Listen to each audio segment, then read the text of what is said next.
ஒருத்தன் எப்படி நடந்துக்கிறாங்கிறத வச்சு தான் அந்த ஆள் எப்படிங்கிறத நாம் முடிவு பண்ணுறோம். ஆளுமைன்னு சொல்கிறோம்ல, அதுக்கு சூழ்நிலைகளை ஆளுகின்ற தன்மை அப்படின்னு விளக்கம் கொடுக்குறார் ஒரு உளவியல் நிபுணர். சரி, ஒரு மனிதனுடைய ஆளுமையை உருவாக்குகிற விஷயங்கள் என்னென்ன? பிறப்பு, வளர்க்கப்பட்ட விதம், படிப்பு, நண்பர்கள், சமுதாயம், இப்படி நிறைய உண்டு. ஆளுமையின் அடிப்படையில் சில மனநோய்கள் உண்டாகுது. அதெல்லாம் என்னென்னங்கிறத தெரிஞ்சு வச்சுக்கிட்டோம்னா நம்ம கூட இருக்கிறவங்களை அடையாளம் கண்டுபிடிக்கிறதுக்கு அது ரொம்ப உபயோகமாக இருக்கும். ஃப்ரெனாய்டு ஆளுமை அப்படின்னு ஒன்று. இந்த கோளாறு உள்ளவங்க எப்படி இருப்பாங்க தெரியுமா? அதிக உணர்ச்சி, சந்தேகம், பொறாமை இதெல்லாம் அதிகமாக இருக்கும். வளைஞ்சு கொடுக்க மாட்டாங்க. அடுத்தவங்களோட இணக்கமான உறவு இருக்காது. அவங்க செய்கிற தப்புக்கெல்லாம் அடுத்தவங்களை குறை சொல்லிகிட்டு இருப்பாங்க. இது ஒரு ரகம். அடுத்தது ஸ்கிசாய்டு ஆளுமை அப்படின்னு சொல்கிறாங்க. இந்த கோளாறு உள்ளவங்க அடுத்தவங்களோட பழக கூச்சப்படுவாங்க. சின்ன வயசுலேயே இது ஆரம்பமாயிடுது. பகல் கனவுலேயே சஞ்சரிப்பாங்க. அவங்களுடைய விரோதம், கோபம் இதை கூட வெளியில் காட்டிக்க முடியாமல் இருப்பாங்க. இவங்களுக்கு அகமுகம், பிரச்சனைகள்லேருந்து ஒதுங்கி எதுலேயும் ஈடுபாடு இல்லாதவங்களாக இருப்பாங்க. இப்படி ஒரு ரகம். அடுத்தது சைக்ளோதமிக் ஆளுமை அப்படின்னு சொல்கிறாங்க. அது என்னென்னா, உணர்ச்சிகளில் ஏற்றத்தாழ்வு அதிகமாக இருக்குமா. சில சமயம் பார்த்தா மகிழ்ச்சியாக இருப்பாங்க, சில சமயம் சோகமாக உட்காந்துருப்பாங்க. அவங்க மனநிலைக்கு தகுந்த மாதிரி சமூக நிகழ்ச்சிகளில் பங்கெடுத்துக்குவாங்க. இன்னொரு வகை என்னென்னா எண்ணப்பீடிகை ஆளுமை அப்படின்னு பேர் வச்சுருக்கிறாங்க. அதுக்கு இவங்களுக்கெல்லாம் கரெக்டாக இருக்கணும். எல்லாம் சட்டத்திட்டம் எதுலேயும் ஒரு ஒழுங்குமுறை, இப்படி எதிர்பார்க்குற மனோபாவம். இவங்க எதிர்பார்ப்புக்கும் வரன்முறைக்கும் மற்றவங்க கட்டுப்படணும்னு நினைப்பாங்க. இந்த நிலைமை நீடிச்சா என்ன ஆகும் தெரியுமா?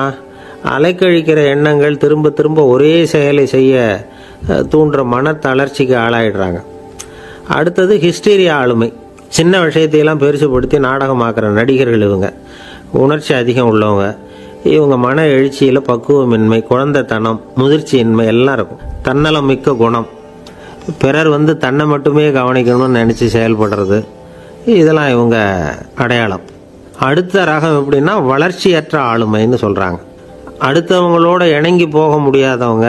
அறிவு, மன எழுச்சி, சமூக உறவு இதில் எல்லாம் போதுமான வளர்ச்சியையும் நிறைவையும் பெற முடியாதவங்க.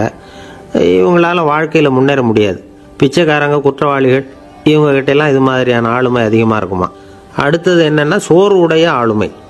எதுலேயும் உற்சாகம் இல்லாமல் சோர்ந்து போயிருப்பாங்க. அதுக்கெல்லாம் நமக்கு வலிமை இல்லைப்பா அப்படின்னு சொல்லிகிட்டு இருப்பாங்க. சின்ன விஷயங்களுக்கெல்லாம் அதிர்ச்சி அடையிறது. வாழ்வின் சுவையை அனுபவிக்க முடியாதவங்க. இன்னொரு ரகம் இது கொதித்தெழும் ஆளுமைங்கிறாங்க. எதுக்கு எடுத்தாலும் ஆத்திரம், குரோதம், வன் செயல் இதுலெல்லாம் ஈடுபாடு, இப்படி உள்ளவங்க. நத்தை வகை ஆளுமை அப்படின்னு ஒன்று. அடுத்தவங்க மேலே விரோதம் இருக்கும், அடிக்கணுங்கிற எண்ணம் இருக்கும்.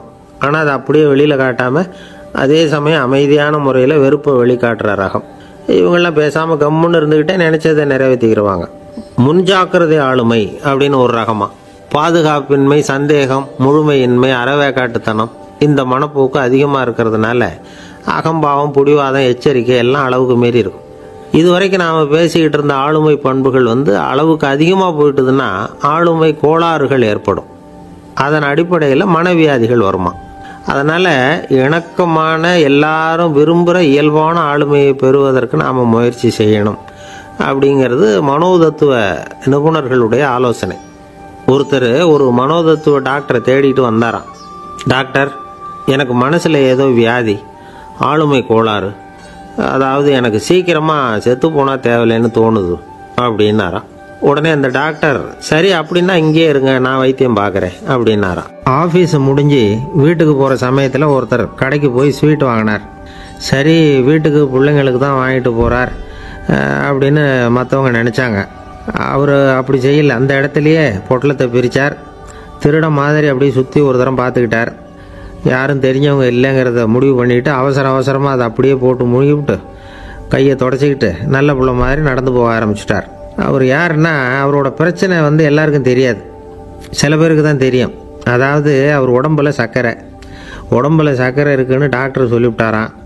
அதனால் வீட்டில் சர்க்கரையே இவர் கண்ணில் காட்டுறதில்ல. அதனால் இவர் யார் கண்ணிலையும் படாமல் இப்படிப்பட்ட வேலைகள்லாம் செய்கிறது வழக்கம். யாருக்கும் தெரியாமல் இப்படி ஸ்வீட்டை வாங்கி சாப்பிட்டுட்டு அவர் பாட்டுக்கு போயிடுறது. இப்படிப்பட்டவங்களுக்கெல்லாம் கொஞ்சம் ஆறுதலான தகவல் இன்றைக்கி. அது என்னென்னா, நாம் சாப்பிட்ற சர்க்கரைக்கும் நம்ம உடம்புல உள்ள சில கோளாறுகளுக்கும் அப்படி என்ன தான் சம்மந்தம் இருக்குது? இதை பற்றி சமீபத்தில் சில ஆராய்ச்சிகள்லாம் நடந்திருக்குது. ஏன்னா சர்க்கரைன்னாவே விஷம் மாதிரி அதை பார்க்குறவங்களும் சில பேர் உண்டு. சின்ன பிள்ளைங்களுக்கு வயத்தில் பூச்சி உண்டாகிறதுலேருந்து பெரியவங்களுக்கு நீரிழிவு வர்ற வரைக்கும் எல்லாத்துக்கும் சர்க்கரை தான் காரணம்னு சொல்லிகிட்டு இருக்கிறோம். ஆனால் அந்த அளவுக்கு பயப்பட வேண்டிய அவசியம் இல்லை அப்படின்னு சொல்கிறாங்க. சர்க்கரை வியாதி, இருதய நோய், பித்த நீர்ப்பை நோய், இதெல்லாம் சில நோய்கள்லாம் நாம் சாப்பிட்ற சர்க்கரைக்கும் தொடர்பு இருக்குன்னு நினைக்கிறோம். ஆனால் அப்படி சம்பந்தம் உண்டுங்கிறதுக்கு போதுமான அளவுக்கு ஆதாரம் இல்லை அப்படிங்கிறாங்க ஆராய்ச்சியாளர்கள். ஒரே ஒரு சம்பந்தம் தான் உறுதியாக இருக்குதான். அதுவும் இந்த பல் சிதைவு அப்படின்னு இருக்கு இல்லையா, அந்த சர்க்கரை சாப்பிட்றதுக்கும் இந்த பல் சிதைவுக்கும் சம்பந்தம் இருக்குது அப்படிங்கிறத மட்டும் உறுதியாக சொல்கிறாங்க. சர்க்கரைன்னா நாம் சாப்பிட்ற ஜீனி மட்டும் இல்லை, பழம், காய்கறி, பால், தேன், இப்படி எல்லாத்துலேயும் அது இருக்குது. கேரட்டு கொடுக்குற சத்தில் 88% சர்க்கரை, ஆப்பிள் கொடுக்குற சக்தியில் 95% சர்க்கரை. இது ஜீனி சர்க்கரை, இது ஆப்பிள் சர்க்கரை அப்படிங்கிற வித்தியாசம்லாம் உடம்புக்கு கிடையாது. ரெண்டுமே உடனடியாக சக்தி கொடுக்குது. ஒரு ஸ்பூன் சர்க்கரையில் 16 கலோரி தான் சத்து இருக்குது. அதிகமாக சர்க்கரை சாப்பிட்டா நீரிழிவு வந்துருங்கிறது தப்பான ஒரு அபிப்பிராயம். டயபெட்டிஸுங்கிறது ஒரு மெட்டபாலிக் டிசார்டர், அவ்வளவுதான். அதாவது நாம் சாப்பிட்ற சர்க்கரையை நம்ம உடம்பு திறமையாக உபயோகப்படுத்திக்க முடியல அப்படின்னு அர்த்தம். அதனால தான் அதிகமாக இனிப்பு வேணாம்னு சொல்கிறோம். ஏற்கனவே உடம்பால் முடியாத ஒன்றை மறுபடியும் அது தலையில் சுமத்தி அதிகமாக வேலை வாங்க வேணாமே அப்படிங்கிறதுக்காக தான். ஆகாரத்தில் அதிகமாக சர்க்கரை இருந்தால் அதனால் உடனே சர்க்கரை வியாதி வந்துடும்ங்கிறதுக்கு விஞ்ஞான ரீதியாக போதுமான ஆதாரம் இல்லை.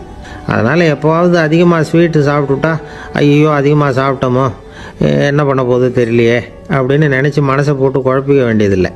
பொதுவாக எதுவுமே அதிகமாக வேண்டாம், எல்லாம் சீராக இருந்தால் போதும். நீரிழிவுங்கிறது புதுசாக வந்துட்ட ஒரு நோய் இல்லை, ரொம்ப காலமாகவே இருக்கிற ஒன்று தான்.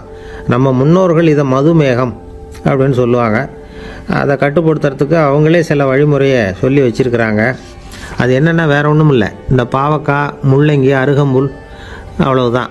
வெள்ளை முள்ளங்கி இருக்குல்ல, அதை வாரத்துக்கு 3 நாள் சாப்பிட்டுக்கிட்டு வாங்க. நூலுக்கோல் ரொம்ப நல்லது. இல்லைன்னா முள்ளங்கி சாறு 1 ounce சாப்பிட்டுட்டு வரலாம். ரத்தத்தில் சேர்கிற சர்க்கரை அளவு இதெல்லாம் கட்டுப்படுத்துது. சிறுநீரில் காணப்படுகிற சர்க்கரை அளவையும் சமநிலைப்படுத்துது. தினமும் ஆகாரத்தில் கோதுமை, கேழ்வரகு, வெந்தயம், கருவேப்பிலை, சோயாபீன்ஸ் எது கிடைக்குதோ சேர்த்துக்கலாம். இப்படிலாம் செஞ்சுக்கிட்டு வந்தால் அப்புறம் வீட்டுக்கு தெரியாமல் கடையில் போய் நின்றுக்கிட்டு ஸ்வீட் வாங்கி திருட்டுத்தனமாக சாப்பிட வேண்டிய அவசியமே உங்களுக்கு வராது. 2 ஆசாமிகள் கடற்கரையில் உட்காந்து சாவகாசமாக பேசிக்கிட்டு இருந்தாங்களாம். ஒருத்தர் சொன்னார், இன்னொருத்தருக்கு தெரியாமல் ஸ்வீட்டு சாப்பிட்றதே எப்பவும் இடைஞ்சல் தான் சார். நேற்றுக்கு பாருங்கள் அப்படி தான் சாப்பிட்டுக்கிட்டு இருந்தேன், வீட்டுக்காரி கண்ணில் போட்டுவிட்டுது, அதுக்கப்புறம் ஒரே ரகலையாக போச்சு அப்படின்னாரா. எனக்கு கூட அப்படி தான் சார் ஆகிட்டுது, ஒரே ரகலை அப்படின்னாரா இன்னொருத்தர். நீங்கள் சாப்பிட்டதும் உங்கள் வீட்டுக்காரங்க கண்ணில் போட்டுவிட்டுதா சார் அப்படின்னு கேட்டிருக்காரு இவர். அதுக்கு அவர் சொன்னாராம், அப்படி இல்லை சார், கடைக்காரர் கண்ணில் போட்டுவிட்டுதோ, நான் அவருக்கு தெரியாமல் அந்த ஸ்வீட்டை அவர் கடையிலேருந்து எடுத்திருந்தேன் அப்படின்னு விளக்கம் கொடுத்தாராம் இந்த ஆள். ஒருத்தர் முகத்தை தொங்க போட்டுக்கிட்டு ஒரு மாதிரியாக வந்தார். என்ன விஷயம்னு விசாரித்தேன். என்னுடைய நண்பன் ஒருத்தங்கிட்ட கருத்து வேறுபாடு, இனிமேல் நமக்குள்ளே எந்த சம்மந்தமும் வேணாம்னு நட்பை முறிச்சிட்டு வந்துட்டேன்னா. நண்பர்கள்னு இருந்தால் கருத்து வேறுபாடு வரத்தான் செய்யும்னு. கருத்து வேறுபாடு வராமல் இருக்கிறதுக்கு ஏதாவது வழி உண்டா அப்படின்னு கேட்டாங்க. அதை பற்றி நிபுணர்கள் சில யோசனைகளை சொல்லியிருக்கிறாங்கன்னு. முதல் விஷயம் என்னென்னா, உங்கள் நண்பனுக்கு ஒரு செய்தி சொல்லணும்னா அதை நீங்களே நேரடியாக சொல்லுங்கள், அல்லது உங்கள் கைப்பட கடிதம் எழுதுங்க. அதாவது நேரடி தொடர்பு முக்கியம். அதை விட்டுட்டு இன்னொருத்தர் மூலமாக நண்பர்களுக்கு செய்தி அனுப்புனா நீங்கள் சொல்கிற செய்தி அப்படியே போய் சேராது, அது சேதமாயிடும். கூட்டி குறைச்சி சொல்லிவிடுவாங்க, அது குழப்பத்தில் கொண்டாந்து விட்டுரும். இது ஒரு யோசனை. 2வது யோசனை என்னென்னா, நீங்கள் ஒரு நல்ல காரியத்தை செய்யும் பொழுது உங்கள் நண்பரையும் சேர்த்துக்குங்க, அவருக்கும் அதில் ஒரு ஈடுபாட்டை உருவாக்குங்க. 3வது யோசனை, நம்ம பக்கத்தில் இருக்கிற நண்பர் மகிழ்ச்சி அடைகிற மாதிரி ஏதாவது செய்யணும். சின்ன சின்ன செயல்களாக இருந்தாலும் பரவாயில்ல, அவர் நமக்கு எதுவும் செய்யலையே, நாம் எதுக்கு செய்யணும் அப்படின்னு நினச்சிக்கிட்டு இருக்கக்கூடாது. 4வது யோசனை என்னென்னா, உங்களுக்கு ஒரு பிரச்சனையா அல்லது உங்கள் நண்பருக்கு ஒரு பிரச்சனையா, எதுவாக இருந்தாலும் 2 பேரும் சேர்ந்து உட்காந்து ஆலோசனை பண்ணுங்கள். நம்ம யோசனையும் கேட்கப்படுதே அப்படிங்கிற நினைப்பே அவருக்கு ஒரு மன நிறைவை உண்டாக்குமா. 5வது யோசனை, உங்கள் நண்பர் ஏதோ ஒரு காரியத்தை செய்கிறார், நீங்கள் உடனே அவசரப்பட்டு நீ செய்கிறது தப்புன்னு தீர்ப்பு சொல்லக்கூடாது. அவர் அதை செய்யறதுக்கான நியாயங்கள் எவ்வளவோ இருக்கும், அதை புரிஞ்சுக்கிறதுக்கு முயற்சி பண்ணணும். 6வது யோசனை, உங்கள் நண்பர் என்ன சொன்னாலும் அதை பொறுமையாக கேளுங்க. அவர் சொல்கிறத புரிஞ்சுக்கணும், அவர் சொல்ல விரும்புகிறத புரிஞ்சுக்கணும், அவர் சொல்ல முடியாமல் தவிக்கிறதையும் புரிஞ்சுக்கணும். இப்படி 3 விதமாகவும் அவரை புரிஞ்சுக்கிட்டு அதுக்கு தகுந்த மாதிரி செயல்படணும். 7வது யோசனை என்னென்னா, உங்கள் நண்பர் உங்ககிட்ட வந்து ஏதோ ஒரு கருத்தை சொல்கிறார், அது உங்களுக்கு பிடிக்கல, அதுக்காக உடனே நீ சொல்கிறது சரியில்லை, நான் ஒத்துக்க மாட்டேன் அப்படின்லாம் மறுத்துக்கிட்டு இருக்கக்கூடாது. அவர் சொல்கிறத கேட்கணும், பொறுமையாக சிந்திக்கணும், அதுக்கப்புறம் பதில் சொல்லணும். இப்படிலாம் நடந்துக்கிட்டால் நண்பர்களுக்குள்ள கருத்து வேறுபாடு வர்றதுக்கு வாய்ப்பே இருக்காது அப்படின்னு வல்லுநர்கள் தொகுத்து சொல்லியிருக்கிறாங்க இந்த யோசனைகளை. எனக்கு தெரிஞ்ச சில நண்பர்கள் உண்டு, அவங்களுக்குள்ளேயும் கருத்து வேறுபாடுகள் வராமல் இருக்கிறதுக்கு சில நுட்பங்களை கையாளுறது உண்டு. ஒருத்தர் சொன்னார், அந்த டாக்டர் சின்ன வயசுலேருந்து என் கூட பழகினவர், நாங்கள் 2 பேரும் இணை பிரியாத நண்பர்கள். இருந்தாலும் எனக்கு உடம்பு சரியில்லைன்னா நான் அவர்கிட்ட வைத்தியம் பார்த்துக்க மாட்டேன் அப்படின்னார் ஒருத்தர். ஏன் அப்படின்னு கேட்டேன். எங்கள் நட்பு கெட்டுப்போடக்கூடாது இல்லையா, அதனால தான் அப்படின்னாரு இவர். ஒரு மனுஷனுக்கு 3 விதத்தில் கர்வம் உண்டாகிறதுக்கு வாய்ப்பு உண்டு. பணம், பதவி, புகழ். பணம் அதிகமாக வந்தால் கர்வம் வரலாம், பதவி பெருசாக வந்துட்டுதுன்னா கர்வம் வரலாம், புகழ் அதிகமாக போனாலும் கர்வம் வரலாம். இந்த 3 வகையான கர்வத்துக்கும் இடம் கொடுக்காமல் இருக்கிறாங்க பாருங்கள், அவங்க தான் சிறந்த மனிதர்கள். ஒரு பெரிய பொறுப்பில் இருக்கிறவங்களுக்கு கர்வம் வந்துடக்கூடாது. அப்படி வந்துட்டுதுன்னா அது எல்லாருக்கும் இடைஞ்சல். ஒரு ராஜா இருந்தார். அவர் ஒரு நாள் தன்னுடைய தலைநகரத்தை சுற்றி வந்துக்கிட்டு இருந்தார். ஒரு இடத்துல ஒரு அழகான நிலத்தை பார்த்தார். ஆஹா, இந்த இடத்துல நமக்குன்னு ஒரு மாளிகையை கட்டினா எவ்வளோ நல்லாயிருக்கும் அப்படின்னு நினச்சார். ராஜா நினச்சா அது முடியாத காரியமா? சரி, இந்த நிலம் யாருக்கு சொந்தம்னு விசாரிங்க அப்படின்னார் பக்கத்தில் இருந்தவங்கக்கிட்ட. அவங்கெல்லாம் ஓடி போய் விசாரித்தாங்க. அந்த இடம் வந்து ஒரு வயசான கிழவிக்கு சொந்தம், வயசான அம்மாவுக்கு சொந்தமாக. அந்த அம்மா தான் அதில் ஒரு குடிசையை போட்டு குடியிருந்துகிட்டு இருக்கிறாங்க. சரி, அந்த நிலத்துக்கு வந்து ஒரு விலையை நிர்ணயம் பண்ணி அதை அந்த வயசான அம்மாக்கிட்ட கொடுத்துருங்கோ அப்படின்னு உத்தரவு போட்டார் ராஜா. ஆனால் அந்த அம்மா, இது எங்கள் பூர்வீக இடம், இதை விற்க மாட்டேன் அப்படின்னு சொல்லிவிட்டுது. சரி, 2 பங்கு விலை கொடுக்குறோம்னு சொல்லி பாருங்க அப்படின்னாங்க. அப்படியே சொன்னாங்க அரண்மனை ஆட்கள். அதுக்கும் சம்மதிக்கலை அந்த அம்மா. இதை கேள்விப்பட்டதும் ராஜாவுக்கு கோபம் வந்துட்டுது. தன்னுடைய ஆளுங்களை கூப்பிட்டார். போய் அந்த குடிசையை பிரித்து எறிங்க, காசெல்லாம் ஒன்றும் கொடுக்காதீங்க அப்படின்னு கத்தினார். அவ்வளோதான். அடுத்த நிமிஷம் அரண்மனை ஆசாமிகள் போனாங்க, குடிசையை பிரித்து எரிஞ்சாங்க. அந்த வயசான அம்மா இருக்குது, அதுவும் அந்த இடத்த விட்டு துரத்தி விட்டாங்க. அந்த இடத்துல ஒரு அரச மாளிகையை கட்டி முடிச்சிட்டாங்க. அந்த வயசான அம்மா பாவம், ராஜாவே இப்படி பண்ணால் யார்கிட்ட போய் முறையிட முடியும்? ஒரு ஞானி இருந்தார், அவர்கிட்ட போய் சொன்னாங்க. அவர் இவங்க சொன்னதை கேட்டு மனசில் வச்சுக்கிட்டார். ஒரு நாள் அந்த ராஜாவே இந்த ஞானியை கூப்பிட்டார். புதுசாக ஒரு மாளிகை கட்டியிருக்கிறேன், வந்து பாருங்கன்னு. சரின்னு சொல்லி இந்த பெரியவர் ஒரு நாள் அந்த மாளிகைக்கு போனார். சும்மா போகல, ஒரு கழுதையையும் ஓட்டிகிட்டு போனார். கொஞ்சம் சாக்குகள், வெத்து சாக்கு, அதையும் எடுத்து கழுதை முதுகில் போட்டு கழுதையை ஓட்டிகிட்டு போகிறார். ராஜா பார்த்தார். அவருக்கு இது ஆச்சரியமாக இருந்தது. என்ன இது, மாளிகைக்கு வந்துட்டு போங்கன்னு கூப்பிட்டா கழுதை சாக்கு இதெல்லாம் கூப்பிட்டு வராரு, ஒன்றும் புரியலையேன்னு நினச்சார். எதுக்காக இதெல்லாம்னு கேட்டார். அரசருடைய தோட்டத்திலேருந்து கொஞ்சம் மண் எடுத்துகிட்டு போகிறதுக்கு ஆசைப்படுறேன், அதுக்கு நீங்கள் அனுமதி கொடுக்கணும் அப்படின்னாரு இவர். இது என்ன வேடிக்கையான கோரிக்கையாக இருக்குது அப்படின்னு நினச்சார் ராஜா. இருந்தாலும் மண் தானே கேட்குறாரு, எடுத்துகிட்டு போகட்டுமே அப்படின்னு நினச்சார். சரி, நான் அனுமதி கொடுத்தார். அந்த பெரியவர் தோட்டத்துக்கு போனார், மண்ணை வெட்டினார், சாக்கில் போட்டு நிரப்புனார். ராஜாவை கொஞ்சம் கிட்ட வாங்கன்னு கூப்பிட்டார். இந்த மண் மூட்டையை தூக்கி கழுதையோட முதுகில் வைக்கணும், கொஞ்சம் உதவி பண்ணுங்கன்னார். ஓ, பண்ணுறேனே அப்படின்னு சொல்லி ராஜா கிட்ட போனார். மூட்டையை தூக்கி பார்க்குறாரு, முடியல, திணறி போயிட்டார். இப்போ அந்த ஞானி பேசினாராம். அரசே, இந்த ஒரு சாக்கு மண்ணையே உங்களால் தூக்க முடியல, அந்த கிழவிகிட்ட இருந்து அந்த அக்கிரமமாக அபகரித்த இந்த தோட்டம் பூராவையும் சுமக்கணும்னு ஆசைப்படுறீங்களே, அது உங்களால் முடியுமா அப்படின்னு கேட்டாராம். ராஜா யோசனை பண்ண ஆரம்பித்தார். தன்னுடைய செயலுக்காக வருத்தப்பட்டாராம். அந்த வயசான அம்மாவை உடனடியாக வரவழைச்சார். தாயே, தப்பு பண்ணிட்டேன், என்னை மன்னிச்சுக்குங்க, இன்னையிலேருந்து இந்த மாளிகையும் தோட்டமும் உங்களுக்கு தான் சொந்தம் அப்படின்னு சொல்லிவிட்டாராம். போகிறப்ப இந்த உலகத்திலேருந்து எண்ணத்தை எடுத்துகிட்டு போக போகிறோம், அதனால் ரொம்பவும் அலட்டிக்க வேண்டியதில்லை, கர்வப்பட வேண்டியதில்லை, அப்படிங்கிறது ஒரு பெரிய உபதேசம். ஒரு பெரிய மனுஷன் சாக கிடந்தார், ரொம்பவும் அழுதார். ஏன் அழறீங்க அப்படின்னு கேட்டாங்க சுற்றி இருந்தவங்க. நான் சாகிறதுக்காக கவலைப்படலை, நான் நம்ம ஜனங்களுக்காக எவ்வளவோ காரியம்லாம் செஞ்சுக்கிட்டு வந்தேன். நான் செஞ்சுக்கிட்டு வந்த சேவையை இனிமேல் யார் செய்ய போகிறாங்க, அது யாரால முடியும், அதை நினச்சி தான் அழறேன் அப்படின்னாராம். ஒருத்தர் முன்னாடி வந்தார். அதுக்காக நீங்கள் கவலைப்படாதீங்க, உங்கள் சேவையை தொடர்ந்து செய்கிறதுக்கு என்ன மாதிரி இளைஞர் பட்டாலும் தயாராக இருக்குது, இருந்தாலும் எங்கள் கவலை என்னென்னா அப்படின்னு இழுத்தார். என்ன சொல்லுங்கன்னு கேட்டார் அவர். நீங்கள் இது வரைக்கும் என்ன சேவை செஞ்சுக்கிட்டு வந்தீங்க, அதுதான் எங்களுக்கு இன்னமும் புரியாத புதிராக இருக்குது அப்படின்னாராம் அவர். இந்த காலத்து புள்ள ஒருத்தன் தன்னோட அப்பாவை பார்த்து சொன்னான், அப்பா நான் உனக்கு உதவி செய்யலாம்னு நினைக்கிறேன், என்ன உதவி செய்யணும்னு சொல்லு அப்படின்னா. நீ சும்மா இருந்தால் அதுவே எனக்கு செய்கிற பெரிய உதவிடா அப்படின்னார் அப்பா. சும்மா இருக்கிறதும் ஒரு உதவி தான், அது மாதிரி மௌனமும் ஒரு சமூக சேவை தான் அப்படிங்கிறார் காஞ்சி பெரியவர். நமக்கு 5 புலன்கள் இருக்குது, மெய் வாய் கண் மூக்கு செவி. இந்த 5லேயும் அதிகப்படியான வேலை எதுக்குன்னு நினைக்கிறீங்க? வாய்க்கு தான். ஏன்னா அதுக்கு 2 வேலை.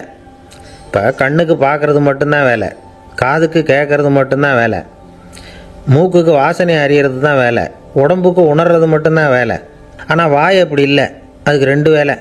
சாப்பிட்றதும் அதுதான், பேசுகிறதும் அதுதான். அதாவது வாய் ஒன்று தான் கர்மேந்திரியமாகவும் இருக்குது, ஞானேந்திரியமாகவும் இருக்குது அப்படின்னு சொல்லுவாங்க. சாப்பாட்டில் உட்காந்தா எந்தெந்த ஆகாரம் என்னென்ன ருசின்னு அறிவிக்கிற வேலையும் செய்யுது. சபையில் உட்காந்தா பாடுறது, பேசுறது, சிரிக்கிறது, இது மாதிரியான வேலையும் செய்யுது. இன்னொரு வித்தியாசம், கண்ணு காது மூக்கெல்லாம் ஸ்ட்ரெயின் பண்ணிக்கிட்டு வேலை செய்கிறதில்ல. ஒரு ரோஜா பூ பார்த்தா உடனே மூக்கு அப்படியும் இப்படியும் அசைய ஆரம்பிக்கிறதில்ல. ஒரு சங்கீதத்தை கேட்ட உடனே காது ஆட ஆரம்பிக்காது. ஆனால் வாய் அப்படி இல்லை, அது பேசினாலும் சரி சாப்பிட்டாலும் சரி அசைஞ்சு தான் ஆகணும்.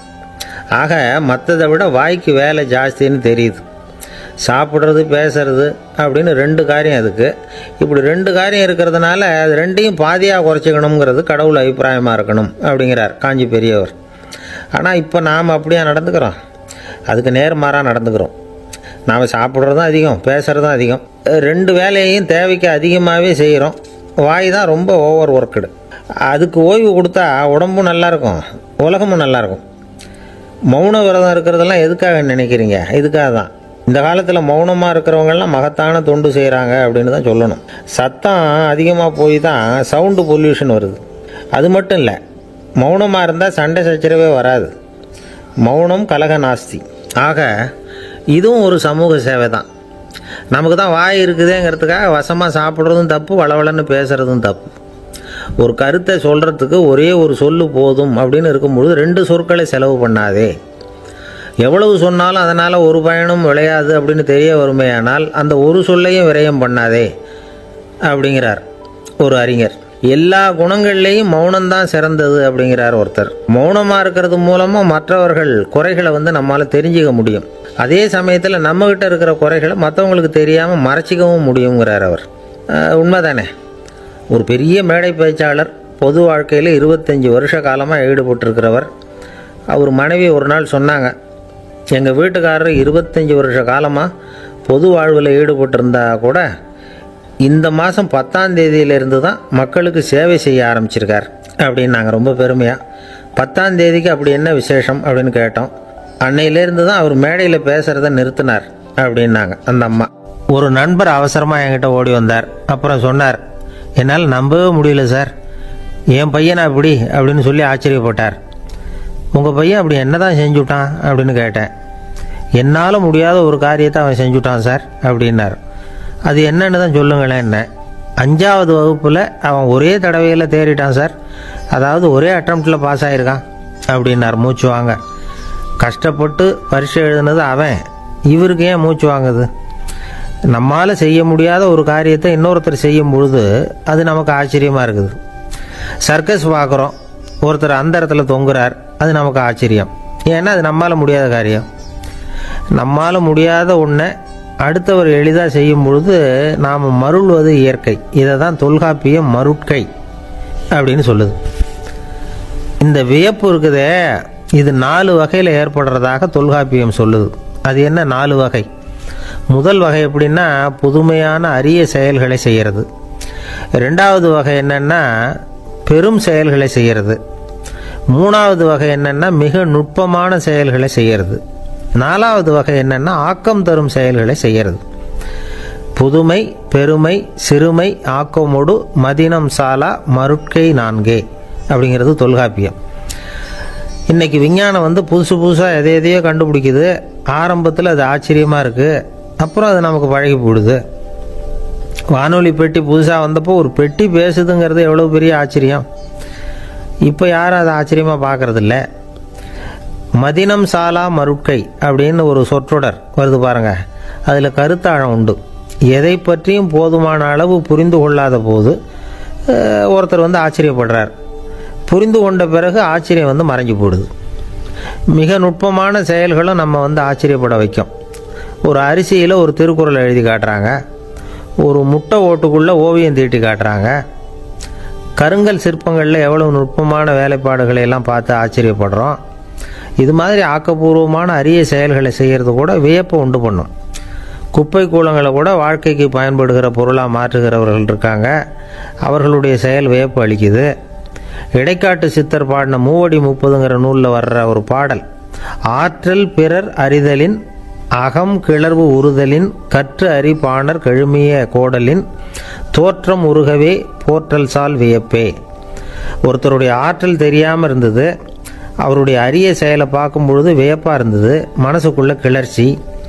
பாவலர்கள் இவர்களுடைய புகழை பாடி மற்றவர்களும் தெரிந்து கொள்ளுமாறு செய்கிறார்கள். அப்படிங்கிறது தான் ஒரு யதார்த்தமான உண்மை. ஆக எல்லா வகையிலும் மக்கள் தங்களுடைய வாழ்க்கையில் முன்னேறுவதற்கான வழிகாட்டுகிற ஒரு மெய்ப்பாடு தான் வியப்புங்கிறது. இந்த காலத்தில் நம்ம எப்படியெல்லாம் ஆச்சரியப்பட வைக்கிறாங்க. ஒரு ஆளை பிடிச்சி ஜெயிலில் கொண்டு வந்தாங்க. ஜெயில் அதிகாரி அவனை ரொம்ப ஆச்சரியமாக பார்த்தாராம். இவன் கேட்டான், ஏன் சார் அப்படி பார்க்குறீங்க, நான் இப்போ இங்கே வர்றது உங்களுக்கு ஆச்சரியமாக இருக்குதா அப்படின்னு கேட்டிருக்கான். இதுக்கு ஜெயில் அதிகாரி சொல்லியிருக்கார், நீ இப்போ இங்கே வந்ததில் எனக்கு ஒன்றும் ஆச்சரியம் இல்லைப்பா, ஏற்கனவே நீ இங்கேருந்து விடுதலையாகி போய் 6 மாதம் ஆச்சு, இவ்வளவு லேட்டாக வர்றியே அதுதான் எனக்கு ஆச்சரியமாக இருக்குது அப்படின்னாராம். ஒருத்தர் ஒரு தவறு செஞ்சு விடுறாருன்னு வச்சுக்கோங்க, உடனே நீ செஞ்சது தவறு அப்படின்னு சொல்கிறது ஒரு வகை. அதுக்கு பதிலாக எது சரின்னு அவர் புரிந்து கொள்ள உதவி செய்கிறது இன்னொரு வகை. இந்த ரெண்டாவது வகை இருக்கு பாருங்க, நிர்வாக இயலில் இது ரொம்ப முக்கியம். அலுவலகத்தில் வேலை பார்க்குற ஒருத்தர் முக்கியமாக தெரிஞ்சுக்க வேண்டியது என்ன தெரியுமா? சக ஊழியர்கள்கிட்ட எப்படி பழகணும், மேலதிகாரிகள்கிட்ட எப்படி பழகணும், தனக்கு கீழே வேலை செய்கிறவங்க கிட்ட எப்படி பழகணும், வாடிக்கையாளர்கள்கிட்ட எப்படி பழகணும், இவங்க எல்லார்கிட்டையும் செம்மையான உறவை ஏற்படுத்திக்கிறது எப்படி. இதையெல்லாம் சொல்லிக் கொடுக்குற பாடம் தான் இன்டர் பர்சனல் ஸ்கில், திறமையான உறவு அப்படிங்கிறது. எந்த வேலையில் இருந்தாலும் சரி, இந்த உறவுகளை வளர்க்கும் திறன் உள்ளவங்க சீக்கிரம் முன்னுக்கு வந்துடுறாங்க. மற்றவங்க கிட்ட உறவை பலப்படுத்திக்கிறது எப்படி அப்படின்னு தெரிஞ்சுக்கிட்டோம்னா எந்த ஒரு தடையையும் சுலபமாக தாண்டி செய்கிற தொழிலில் முன்னுக்கு வந்துடலாம். ஹார்வர்டு பல்கலைக்கழகத்தில் ஒரு கணக்கெடுப்பு பண்ணி பார்த்தாங்களாம். பார்க்குற வேலையில் எது மாதிரி குணாதிசயம் உள்ளவங்க வேகமாக முன்னுக்கு வர்றாங்க அப்படின்னு தெரிஞ்சுக்கிறதுக்காக இந்த கணக்கெடுப்பு. வெவ்வேறு துறையில் வேகமாக முன்னுக்கு வந்திருக்கிற பல பேரை சந்தித்து இந்த சர்வேயை நடத்தியிருக்கிறாங்க. அவங்க கண்டுபிடிச்சி சொல்லியிருக்கிற உண்மை என்ன தெரியுமா? ஒருத்தர் ஒரு வேலையில் இருந்தால் அது சம்பந்தப்பட்ட சப்ஜெக்ட் பற்றிய அறிவு 35% இருந்தால் போதுமா. ஆனால் உறவுகளை வளர்க்கக்கூடிய திறன், இன்டர் பர்சனல் ஸ்கில்லு 65% வேணும். இப்படி உள்ளவங்க சீக்கிரம் முன்னுக்கு வந்துடுறாங்களாம். அதனால் ஒருத்தருக்கு வேலை சரியாக புரியலைன்னா கூட விவரமாக மற்றவங்க கிட்ட பழகிறது எப்படின்னு புரிஞ்சால் போதும், அவர் முன்னுக்கு வந்துடலாம். அலுவலகங்களில் மட்டும் இல்லை, எல்லா இடங்கள்லையும் இது ரொம்ப முக்கியம். வீட்டுக்குள்ளேயும் இது ரொம்ப முக்கியம், வீட்டுக்கு வெளியேயும் இது முக்கியம். அடுத்தவங்க கிட்ட பழகிறது எப்படிங்கிறத தெரிஞ்சிக்காதவன் வாழ்க்கையில் முன்னேற முடியாது. இன்னைக்கு ஆயுதங்களால் காயப்படுத்தி கொள்ளுகிறவர்களை விட வார்த்தைகளால் காயப்படுத்தி கொள்ளுகிறவர்கள் தான் அதிகம். பெரியவங்க என்ன சொல்கிறாங்க தெரியுமா? நீங்கள் இந்த பூமியில் பிறந்ததன் அர்த்தம் பூர்த்தி ஆகணும்னா அடுத்தவங்களுக்கு உதவி பண்ணுங்க. அடுத்தவங்களுக்கு உதவி செய்ய முடியாவிட்டால் கூட பரவாயில்லை, ஆனால் யாரையும் புண்படுத்தி விடாதீங்க அப்படின்னு சொல்கிறாங்க. எனக்கு தெரிஞ்ச ஒருத்தர் ஒரு அலுவலகத்தில் வேலை பார்க்குறார். அவர் சொல்லுவார், எனக்கு இந்த இன்டர்பர்சனல் ஸ்கில் ரொம்ப அதிகம் சார். சக ஊழியர்கள்கிட்ட ரொம்ப சுமூகமாக நடந்துக்குவேன். என் கூட வேலை பார்க்குற ஒருத்தருக்கு ஏதாவது ஒரு கஷ்டம்னா அந்த சமயத்தில் அவர் செய்ய வேண்டிய வேலையை நான் செஞ்சிருவேன் சார் அப்படிம்பார். நான் அவர்கிட்ட சமீபத்தில் அப்படி ஏதாவது செஞ்சுருக்கீங்களா அப்படின்னு கேட்டேன். செஞ்சுருக்கேன் சார். போன வாரம் புதன்கிழமை ஆஃபீஸில் என் பக்கத்து சீட்டுக்காரருக்கு வயிற்று வலி. உடனே நான் மெடிக்கல் லீவ் போட்டுவிட்டு எங்கள் வீட்டுக்கு போயிட்டேன் சார் அப்படின்னார். ஒரு அம்மா தெருவில் உட்காந்து என்னத்தையோ தேடிட்டு இருக்கிறாங்க. அந்த அம்மா ஒரு சுஃபி ஞானி. அவங்க பேர் என்னன்னா ரபியா அல் அடாவியா. அந்த அம்மாவுக்கு கண் கூட தெளிவாக தெரியாது. அந்த பக்கமாக வந்த சில பேர் இவங்களுக்கு உதவி செய்கிறதுக்காக வந்தாங்க. என்ன தேடிட்டு இருக்கிறீங்க அப்படின்னு கேட்டாங்க. இதுக்கு அந்த அம்மா, அந்த கேள்வி அவ்வளோ முக்கியத்துவம் இல்லை, நான் தேடிட்டு இருக்கிறேன், உங்களால் முடிஞ்சால் எனக்கு உதவி பண்ணலாம் அப்படின்னாங்களாம். உதவி செய்ய வந்தவங்களுக்கு ஆச்சரியம்.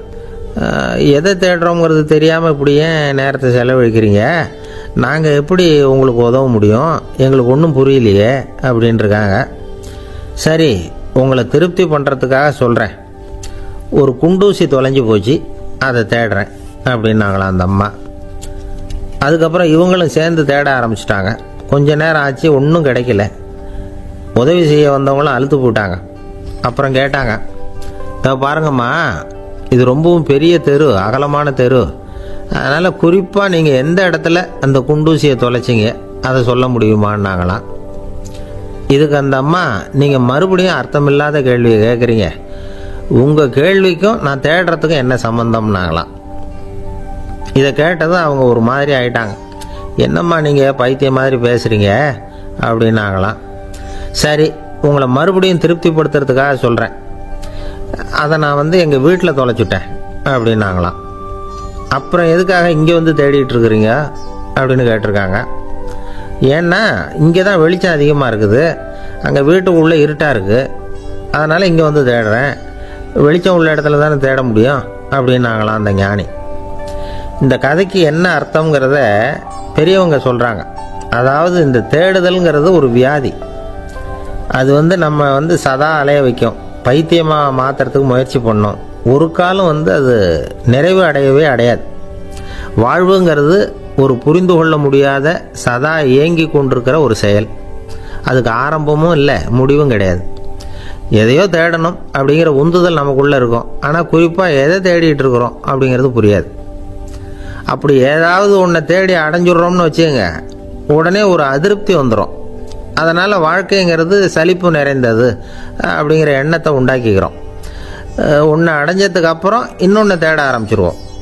ஆக இந்த தேடல்ங்கிறது நாம் ஒன்று அடைஞ்சாலும் அடையாவிட்டாலும் தொடர்ந்து நடந்துக்கிட்டு தான் இருக்கும். இதுக்கு முடிவே கிடையாது. இந்த உண்மையை நாம் நல்லா புரிஞ்சுக்கணும் அப்படிங்கிறது பெரியவங்களுடைய கருத்து. ஏழையும் தேடுறான், பணக்காரனும் தேடுறான், நோயாளியும் தேடுறான், நோய் இல்லாதவனும் தேடுறான், அதிகாரம் உள்ளவனும் தேடுறான், அதிகாரம் இல்லாதவனும் தேடுறான், முட்டாளும் தேடுறான், அறிவாளியும் தேடுறான். ஆனால் யாரும் இதை தான் தேடி சாதிக்க போகிறோம், இதுதான் முடிவு அப்படின்னு திட்டவட்டமாக சொன்னதில்லை. ஒன்று அடைஞ்சதும் இன்னொன்று தேட ஆரம்பிச்சிடுறாங்க, அவ்வளோதான். அதாவது உங்களின் தேடுபவர் உங்கள் உள்ளேதான் இருக்கிறார், அவரை தேடி கண்டுபிடியுங்கள். இதுதான் ஞானிகள் நமக்கு சொல்லுகிற ஒரு ஆலோசனை. நம்மால் ஒருத்தன் ஜெயிலில் இருந்தான். இன்னொரு கைதி அவனை பார்த்து கேட்டான், ஏன்பா உன்னை பார்க்கறதுக்கு வெளியிலேருந்து யாருமே இங்கே வர்றது இல்லையே, உனக்கு சொந்தக்காரங்களே கிடையாதா அப்படின்னு கேட்டானா. ஏன் இல்லை, எனக்கு சொந்தக்காரங்க நிறைய பேர் உண்டு, அவங்க என்னை பார்க்க வராததுக்கு காரணம் வேற அப்படின்ட்டுருக்கான் இவன். என்ன காரணம்னு கேட்டான் அவன். அதுக்கு இவன் சொன்னானா, அதுக்கு என்ன காரணம்னா அவங்க எல்லாரும் இங்கே உள்ளேயே இருக்கிறாங்க அப்படின்னானா. ஒரு சீன தேசத்து அரசர் இருந்தார். அவருக்கு வயசாயிட்டுது. அவருக்கு அடுத்தபடியாக அவருடைய புள்ள பட்டத்துக்கு வரணும், ஆட்சி பொறுப்பை ஏற்றுக்கணும். ஒரு நல்ல தலைவனுக்கு இருக்க வேண்டிய பண்புகள்லாம் தன்னுடைய மகனுக்கு இருக்கணும்னு விரும்பினார் அந்த அரசர். அதனால் இளவரசனை பக்கத்தில் இருந்த ஒரு குரு கிட்ட அனுப்புனார். இளவரசன் அவர்கிட்ட போய் சேர்ந்தான். அந்த குரு என்ன பண்ணார் தெரியுமா, இவனை பார்த்து சொன்னார், இதை பாருப்பா, நீ என்ன பண்ணுற, இப்போவே பக்கத்தில் இருக்கிற காட்டுக்கு போ, நடுக்காட்டில் போய் ஒரு இடத்துல உட்காந்துக்கோ, அங்கே என்னென்ன சத்தம்லாம் உன் காதில் விழுதுன்னு கவனித்து கேளு, உன் காதில் விழுந்த ஓசைகள் என்னென்னங்கிறத என்கிட்ட வந்து சொல்லு, அதுதான் எனக்கு தெரியணும், உனக்கு வேலையும் அதுதான் அப்படின்னு சொல்லி அனுப்பி வச்சுட்டார். இளவரசன் காட்டுக்கு போனான். குரு சொன்னபடியே ஒரு இடத்துல உட்காந்து கவனித்து கேட்டான். அதுக்கப்புறம் குரு கிட்ட திரும்பி வந்தான். என்னென்ன சத்தம்லாம் கேட்ட அப்படின்னு கேட்டார் குரு. குருவே, காட்டில் நான் பறவைகள் சத்தம்லாம் கேட்டேன், மிருகங்களின் ஓசையையும் கேட்டேன், இதை தவிர இடி மின்னல் மழை இதுகளோட சத்தத்தையும் கேட்டேன் அப்படின்னா. குரு யோசனை பண்ணார், நீ இன்னமும் சரியாக கேட்கல, அதனால் மறுபடியும் காட்டுக்கு போ, கொஞ்ச நாள் தங்கியிருந்து கேட்டுட்டு வா அப்படின்னார். இளவரசனுக்கு ஒன்றும் புரியல. இருந்தாலும் குருவின் கட்டளையாச்சே, மறுக்க முடியுமா? உடனே அவன் மறுபடியும் காட்டுக்கு போனான். ஒரு இடத்துல உட்காந்தான். கொஞ்ச நேரம் உன்னிப்பாக கவனித்து கேட்டான்.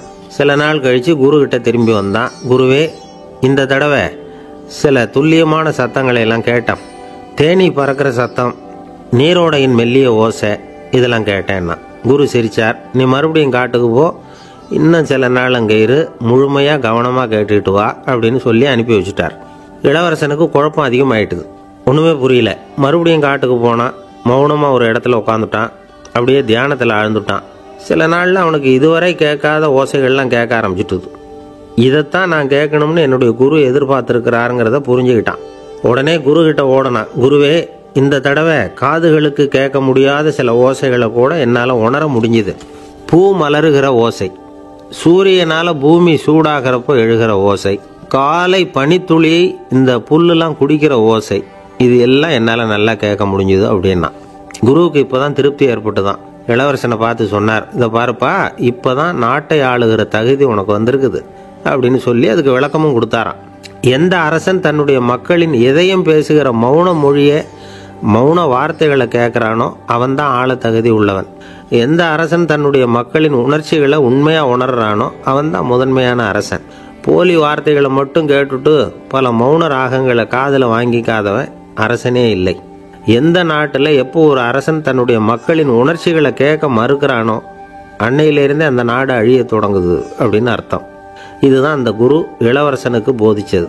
வாயால் பேசுறத மட்டும் கேட்டு ஏமாறக்கூடாது, உணர்ச்சிகளையும் கேட்கறதுல தான் மனப்பக்குவம் உண்டாகும். மக்கள் உணர்ச்சிகளை புரிந்து கொள்ளாத அரசர்கள் நீடிச்சிருக்க முடியாது. அது மாதிரி நாடுகளில் அடிக்கடி குழப்பம் தான் உண்டாகும். அப்படி இருந்தால் அடிக்கடி ஆட்சி மாறிக்கிட்டு இருக்கும். அப்படிப்பட்ட ஒரு தேசம், அங்கே ஒரு சிறைச்சாலையில் 3 கைதிகள் பேசிக்கிட்டு இருந்தாங்க. ஒருத்தன் சொன்னான், நான் இந்த நாட்டு ராஜாவை எதிர்த்து பேசிக்கிட்டு இருந்தேன், அதனால் என்னை பிடிச்சி கொண்டாந்து இங்கே போட்டுட்டாங்க அப்படின்னா ஒருத்தன். இன்னொருத்தன் சொன்னான், நான் இந்த நாட்டு ராஜாவை ஆதரித்து பேசிக்கிட்டு இருந்தேன், அதனால் என்னை பிடிச்சி கொண்டாந்து இங்கே தள்ளிவிட்டாங்க அப்படின்னா. அது சரி, நீ என்ன தப்பு பண்ண அப்படின்னு சொல்லி 3வது ஆளை பார்த்து இவங்க கேட்டாங்க. அதுக்கு அந்த ஆள் சொல்கிறான், நான் தான் இந்த நாட்டு ராஜா அப்படின்னானா. ஒரு ஆசாமி வேகமாக ஓடிக்கிட்டு இருந்தான். ஏன் இப்படி ஓடுறேன்னு கேட்டார் இன்னொருத்தர். அங்கே ஒரு ஆள் அடிபட்டு கிடக்கிறான், அதை பார்த்தேன், உடனே ஓடுறேன்னா. எங்கேன்னு கேட்டார். ஆஸ்பத்திரிக்குன்னா. ஒரு ஆள் அடிபட்டு கிடக்கிறத பார்த்தா உடனடியாக நாம் செய்ய வேண்டியது முதல் உதவி, அதுக்கப்புறம் தான் ஆஸ்பத்திரி. இன்றைக்கி விபத்துங்கிறது சர்வசாதாரணமாக நடந்துக்கிட்டு இருக்குது. வாகன விபத்து, வெடிகுண்டு விபத்து, தீ விபத்து, கட்டடம் சரியறது, பூகம்பம், இப்படி நிறைய நடக்குது. ஒரு விபத்தை பார்த்துட்டா நம்மளில் பல பேர் நமக்கு என்னத்துக்கு வம்புன்னு ஒதுங்கி போயிடுறதும் உண்டு. சில பேர் துணிஞ்சு கிட்ட போய் உதவி செய்கிறதும் உண்டு. அப்படி உதவி செய்ய நினைக்கிறவங்களுக்கு உபயோகப்படுற தகவல் இது. விபத்தில் காயமடைஞ்சவங்களை 3 பிரிவாக பிரிக்கலாமா. முதல் வகை கொஞ்சம் சீரியஸானது, உயிருக்கு உடனே ஆபத்து தரக்கூடியது. மூளை காயம், முகம், கழுத்து காயங்கள், இருதயம், நுரையீரல் காயங்கள், வயத்தில் உள்ளுறுப்பு காயங்கள், அதிகப்படியான இரத்தப்போக்கு, இதனால எல்லாம் பாதிக்கப்பட்டிருந்தால் அது முதல் வகை அப்படின்னு நாமளே மனசுக்குள்ளே முடிவு பண்ணிக்கணும். இவங்களுக்கெல்லாம் உடனடியாக முதல் உதவி கொடுக்கணும். தாமதப்படுத்தாமல் ஆஸ்பத்திரிக்கு கொண்டுகிட்டு போயிடணும். இப்படி கொஞ்சம் எச்சரிக்கையாக நடந்துக்கிட்டால் அவங்களில் பல பேரை காப்பாற்றி போடலாம். 2வது வகை எப்படின்னா, முதல் உதவி விரைவாக கிடைச்சா உயிர் பிழைக்கக்கூடிய மார்பு காயங்கள், கைகால் எலும்பு முறிவு, இடுப்பு முதுகெலும்பு காயம், சீரான இரத்த சேதம், இப்படிப்பட்டவங்களை 2வது வகையாக பிரிக்கணும். ஆபத்து இல்லாத சிராய்ப்புகள், சிறு காயங்கள், இரத்த உறைவுகள், இதனால் பாதிக்கப்படுறவங்க 3வது வகை. ஒருத்தர் தலையில் அடிபட்டு நினைவு விழுந்துட்டார்னு வச்சுங்க, அவருக்கு வாந்தி வர்றதுனால புறையேறி மூச்சு அடைப்பு உண்டாகும். இப்படி ஆகாமல் இருக்கிறதுக்காக தலையை ஒரு பக்கமாக சாய்ச்சி வைக்கலாம். நாடி துடிப்பையும் இதய துடிப்பையும் தொட்டு பார்க்கணும். அது குறைஞ்சிருந்தாலும் சரி, நின்று இருந்தாலும் சரி, அவர் மார்பை வந்து நிமிஷத்துக்கு 80 தடவை உள்ளங்கையால் அழுத்தி இதய துடிப்பை வந்து மீட்கிறதுக்கு உதவி பண்ணணும். கழுத்தில் காயம்பட்டாலும் ஆபத்து அதிகம். கழுத்துக்கு அடியில் ஒரு துண்டை மடித்து வைக்கலாம். 2 பக்கமும் சின்ன தலையணை அல்லது துணி மடிப்புகளை வச்சு கழுத்தை அதிகமாக அசையாமல் பார்த்துக்கலாம். முதுகெலும்பு முறிஞ்சிருக்குமோ அப்படிங்கிற சந்தேகம் இருந்ததுன்னா அவரை அதிகமாக அசைய விடக்கூடாது. அதிகமாக அசைஞ்சால் தண்டு இடத்துல பாதிப்பு ஏற்பட்டு கை கால் விளங்காமல் போயிடும். அவரை ஒரு கனமான போர்வை இல்லைன்னா பாயில் படுக்க வச்சு 4 பேர் மெதுவாக தூக்கி மருத்துவ உதவிக்கு அனுப்பி வைக்கலாம். கையெலும்பு முறிஞ்சிருந்தால் முறிஞ்ச பாகத்தை உடம்போடு சேர்த்து அசையாமல் கட்டி போடலாம். கால் எலும்பு முறிஞ்சிருந்தால் மற்ற காலோட சேர்த்து கட்டி போடலாம். முறிஞ்ச பாகம் தொங்காமல் பார்த்துக்கணும். அப்போ தான் வீக்கம் உண்டாகாமல் இருக்கும். வெட்டு காயம், குண்டடிப்பட்ட காயம் இதிலெல்லாம் ரத்தப்போக்கு அதிகமாக இருக்கும். ரத்தம் வெளியேற ஆபத்து அதிகம். சுத்தமான துணியை பல மடிப்புகளை மடித்து காயத்தின் மேலே வச்சு அழுத்தமாக ஒரு 10 நிமிஷம் பிடிச்சிக்கணும். ரத்தம் நின்ன உடனே காயத்துக்கு கட்டு போடலாம். சில சமயம் காயம்பட்ட பாகத்தை உயரமாக தூக்கி பிடிச்சிக்கிட்டா தான் ரத்த கசிவு நிற்கும். இந்த விவரங்களையெல்லாம் கொஞ்சம் மனசில் வாங்கி வச்சுக்கிட்டோம்னா சமயத்தில் உதவும். ஏன்னா இந்த காலத்தில் விபத்து வந்து எந்த ரூபத்தில் எப்போ வரும்னு யூகிக்கவே முடியல. நண்பர் ஒருத்தர் சொன்னார், நேற்றுக்கு பாருங்க சார், என் கண்ணு முன்னாடியே ஒரு சின்ன விபத்து நடந்ததுன்னார். என்னன்னு விசாரித்தோம். ஒரு பஸ்ஸில் வந்துக்கிட்டு இருந்தேன். அந்த பஸ்ஸில் பின்பக்கம் படி ஓரமாக நின்றுக்கிட்டு இருந்த ஒருத்தர் ரோட்டில் விழுந்துட்டார். டிரைவர் அதை கவனிக்கலை, நிறுத்தாமல் அவர் பாட்டுக்கு போகிறாருன்னார். கண்டக்டர் உடனே விசில் கொடுத்து பஸ்ஸை நிறுத்த வேண்டியது தானே அப்படின்னோம். அதுதான் சார் முடியாமல் போச்சுன்னார் அவர். ஏன்னு கேட்டாங்க. தவறி கீழே விழுந்ததே அந்த கண்டக்டர் தான் சார் அப்படிங்கிறார். ஒரு நண்பர், அவர்கிட்ட பேசிக்கிட்டு இருந்தேன். மனித உறவுகள் பற்றி அவர் சொல்லிகிட்டு இருந்தார். அமெரிக்காவில் தந்தை மகன் உறவு எப்படி இருக்குது அப்படிங்கிறத விளக்கிறதுக்கு அவர் ஒரு கதையை சொன்னார். ஒரு அப்பா பகல் பூராவும் அலுவலகத்தில் வேலை, ஓடி ஆடி உழைச்சிக்கிட்டு களைச்சி போய் ராத்திரி 10 மணிக்கு மேலே வீடு திரும்பினான். வீட்டு வாசலில் அவரோட மகன் காத்துக்கிட்டு இருக்கிறான். இன்னமும் தூங்கலை. அப்பா வாசல்லையே தடுத்து நிறுத்தி, அப்பா உனக்கு சம்பளம் எவ்வளவு அப்படின்னு கேட்குறான். ஏற்கனவே ஆஃபீஸ் பிரச்சனைகளால் அழுத்து போய் திரும்புகிற அப்பாவுக்கு கோவம் வந்துடுது. என்னடா இப்படிலாம் கேளுன்னு உங்கள் அம்மா உனக்கு சொல்லி கொடுத்தாளா அப்படின்னு சொல்லிவிட்டு உள்ளே போய் சட்டையை கட்டி மாட்டி விட்டு குளிச்சு விட்டு மறுபடியும் வெளியில் வந்து உடையை மாற்றுகிற சமயம் அப்போ மறுபடியும் மகன் உள்ளே வந்து நிற்கிறான் அவர் முன்னாடியே. அப்பா உனக்கு எவ்வளவு சம்பளங்கிறான் மறுபடியும். அப்பாவுக்கு எரிச்சல் அதிகமாகிட்டுது. மணிக்கு $20 போதுமா அப்படின்னார். அப்படின்னா எனக்கு ஒரு $10 தர முடியுமா நான் மகன். இதுக்கு தான் என் சம்பளம் எவ்வளவுன்னு கேட்டியா? 2ஆம் வகுப்பு படிக்கிற உனக்கு எதுக்குடா $10 அப்படின்னு கத்திவிட்டு தொலைக்காட்சி பெட்டியின் முன்னாடி போய் உட்காந்துக்கிட்டு ஏதோ நிகழ்ச்சியை பார்க்க ஆரம்பிச்சிட்டார். கொஞ்ச நேரம் கழித்து மறுபடியும் மகன் வந்து நிற்கிறான். அப்பா ப்ளீஸ் எனக்கு ஒரு $10 கொடுக்க முடியுமா? மகனுடைய கண்களில் கண்ணீர். என்னடா அவன் கண்ணீரை காட்டி காரியம் சாதிக்கலாம்னு பார்க்குறியா? ஒரு காசு கூட கொடுக்க மாட்டான் போ அப்படின்னு விரட்டி விட்டான். மகன் கண்ணீரை தொடச்சிக்கிட்டே கண்ணை தொடச்சிக்கிட்டு பேசாமல் போய் படுத்துக்கிட்டானா. கொஞ்ச நேரம் ஆச்சு. அப்பாவோட கோபம் கொஞ்சம் கொஞ்சமாக குறைஞ்சிது. பிள்ளைகிட்ட கோபமாக கத்துனது தப்பு தாங்கிறது புரிஞ்சுது அவனுக்கு. எழுந்திரிச்சு போனான், படுக்கை இறக்கி போனான். மகனை பார்த்தான். அவன் தலையணையை கட்டி பிடிச்சிக்கிட்டு அழுதுகிட்டு இருக்கிறான். அவனை மெல்ல நெருங்கி அவங்ககிட்ட எதமாக பேசுறதுக்கு ஆரம்பித்தானான். எதுக்குடா உனக்கு $10 பள்ளிக்கூடத்தில் கேட்டாங்களா அப்படின்னு கேட்டானான். மகன் சொல்லியிருக்கான், இல்லை டாடி, உனக்கு 1 மணி நேரம் சம்பளம் $20ன்னு சொன்னேன். நீ ஏற்கனவே எனக்கு கொடுத்த பாக்கெட் மணி $10 என்கிட்ட இருக்குது. இப்போ நீ இன்னொரு $10 கொடுத்தீங்கன்னா அதையும் சேர்த்து $20 ஆகிடும். அந்த $20 நான் உனக்கு கொடுத்துருவேன். அப்படி கொடுத்தா நீ என் கூட 1 மணி நேரம் செலவழிப்ப இல்லையா? அதுக்காக தான் $10 கேட்டேன் அப்படின்னு சொன்னானான். அந்த அப்பா கண்ணு கலங்கி போச்சான். ஆதரவோடு தன்னுடைய மகனை கட்டி பிடிச்சி அழ ஆரம்பிச்சிட்டாராம். இதுதான் நண்பர் சொன்ன கதை. அமெரிக்கா மட்டும் இல்லை, உலகம் பூராவும் இன்றைக்கி மனித உறவுகள் இப்படி தான் மாறிட்டு இருக்கு. பெரியவர்கள் அறிவுரை என்ன தெரியுமா? உங்கள் குழந்தைகளிடமிருந்து குழந்தை பருவத்தை பிரித்து விடாதீர்கள் அப்படிங்கிறது தான். அதாவது இன்றைய குழந்தைகள் தங்கள் பிருந்தாவனத்தை இழந்து விடுகிறார்கள் அப்படிங்கிறது அவங்களுடைய கருத்து. இந்த நிலைக்கு நாம் காரணமாக இருந்துடக்கூடாது. குழந்தைகளோட விளையாடுவோம், குடும்பத்தோடு உறவாடுவோம் அப்படிங்கிறது தான் நம்முடைய நோக்கமாக இருக்கணும். இன்றைய உறவு முறைக்கு இன்னொரு உதாரணம் சொல்லுவாங்க. ஒருத்தர் வந்தாராம். அவர் பக்கத்தில் ஒரு சின்ன பையன். நாம் அவரை விசாரிக்கிறோம், யார் இந்த பையன் அப்படின்னா அவர் சொல்கிறார், இவன் எனக்கு தூரத்து உறவு அப்படின்னாராம். இந்த தூரத்து உறவுன்னா எப்படின்னு இருக்கான். இதுக்கு அவன் சொல்லியிருக்கிறான், இவன் எங்கள் அப்பாவுக்கு 8வது புள்ள அப்படின்னு. நானும் ஒரு ஊரில் ஒரு பெரிய ஞானி இருந்தார். அவர் படுக்கையில் இருந்தார். இன்னும் கொஞ்ச நேரம்தான் அவர் இந்த உலகத்தில் இருக்க போகிறார். அவரை சுற்றி ஏகப்பட்ட கூட்டம். ஏற்கனவே அவருடைய உபதேசங்களை கேட்டவங்க பல பேர் வந்து அவரை சுற்றி நிற்கிறாங்க. அந்த ஞானி மெதுவாக கண்ணை திறந்து பார்க்குறார். எல்லாரும் அவருடைய கடைசி வார்த்தையை கேட்கறதுக்காக அவளோட காத்துக்கிட்டு இருக்கிறாங்க. அந்த ஞானி மெதுவாக பேச ஆரம்பித்தார். நான் என்னுடைய வாழ்நாள் பூராவும் உங்களுக்கு நிறைய போதனைகள் சொல்லிக்கிட்டு இருக்கிறேன். பேரானந்தம், மகிழ்ச்சி, தியானத்தன்மை இதை பற்றியெல்லாம் சொல்லியிருக்கிறேன். இப்போ நான் வேற ஒரு கரைக்கு போய்கிட்டு இருக்கிறேன். நான் இனிமேல் இந்த கரையில் இருக்க மாட்டேன். நீங்கள் நான் சொன்னதையெல்லாம் கேட்டீங்க, ஆனால் எதையும் நீங்கள் வந்து நடைமுறைப்படுத்தி பார்க்கல. எல்லாம் கேட்டதோடு சரி, அதோடு விட்டுவிட்டீங்க. அப்புறம் அதை தள்ளி போட்டுக்கிட்டே வந்துட்டீங்க. மேலும் அதை தள்ளி போடுறதுல எந்த பிரயோஜனமும் கிடையாது. இப்போ நான் போய்கிட்டு இருக்கிறேன். உங்களில் யாராவது என்னோட வர்றதுக்கு தயாரா அப்படின்னு கேட்டார். அவ்வளவுதான். யாரும் வாயை திறக்கலை. ஒரே மௌனம், சத்தமே இல்லை.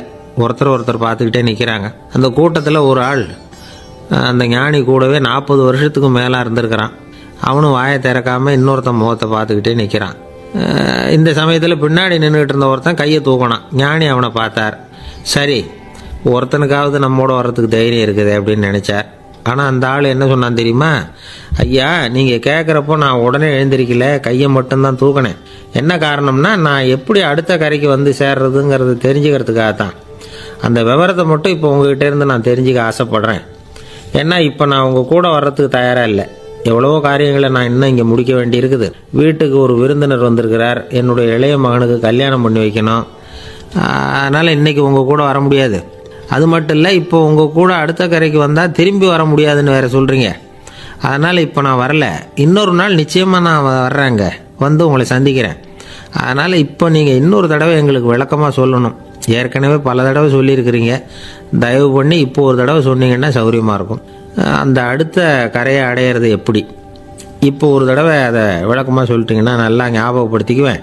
அது சரியான சமயம் வர்றப்போ இது எனக்கு உதவியாக இருக்கும் அப்படின்னு நானா. ஆனால் உண்மை என்ன தெரியுமா? அந்த சரியான சமயம் வரவே இல்லை அப்படிங்கிறது தான் உண்மை. இப்படி அந்த கதை முடியும். இந்த கதை வந்து அந்த ஒரு ஆளுக்கு மட்டும் இல்லை, கிட்டத்தட்ட எல்லாருக்குமே அது பொருந்தும் அப்படிங்கிறாங்க விவரம் தெரிஞ்சவங்க. எல்லாருமே அந்த சரியான தருணத்துக்காக தான் காத்துக்கிட்டு இருக்கிறாங்களாம். அதுக்காக ஜோசியம் பார்க்குறாங்க, கைரேகை பார்க்குறாங்க. நாளைக்கு என்ன நடக்குங்கிற ஆவலில் எல்லாரும் காத்துக்கிட்டு இருக்கிறாங்க. ஆனால் அந்த ஒரு நாள் ஒருபோதும் வரப்போகிறதில்ல. நீங்கள் தள்ளி போடுறதுக்காக பல அர்த்தமில்லாத காரணங்களை தேடுறீங்க அப்படிங்கிறார் ஒரு ஞானி. காத்திருக்கிறதுலேயே நம்ம காலம் ஓடி போயிடுது. ஏன்னா இன்னைக்கு நாம் சிந்திக்கிறது நாளைக்கு நாம் சிந்திக்கிறது இல்லை. ஒவ்வொரு நாளும் ஒவ்வொரு மாதிரி போயிடுது. நாளைக்கு மறுநாளை பற்றியே சிந்திக்கிறோம். இப்படியே அது பாட்டுக்கு போயிடும். கரையை தொட்டு பார்க்குறது எப்போ? இதுதான் கேள்வி. நமக்கு வேண்டியப்பட்ட ஒருத்தர் ஒரு ரயில்வே பிளாட்ஃபாரத்தில் நின்றுட்டு இருக்கிறார். அங்கே இருக்கிறவங்க கிட்ட கேட்குறாராம், விசாரிக்கிறார். ஏங்க கிழக்க போகிற ரயில் போயிட்டுதுங்களான்னாராம். போயிட்டுதுன்னு இருக்கிறாங்க. கொஞ்ச நேரம் கழிச்சு, ஏங்க மேற்க போகிற ரயில் போயிட்டுதுங்களான்னு கேட்டிருக்காரு. போயிட்டுதுங்களான் இருக்காங்க. அப்புறம் கொஞ்ச நேரம் கழிச்சு மறுபடியும் ஏங்க 10:30 மணி வண்டி போயிட்டுதான்னு கேட்டிருக்காரு. தொடர்ந்து காலையிலேருந்து சாயந்தரம் வரைக்கும் இப்படி ஒரே இடத்துல நின்றுட்டு கேட்டுக்கிட்டே இருக்கிறார்.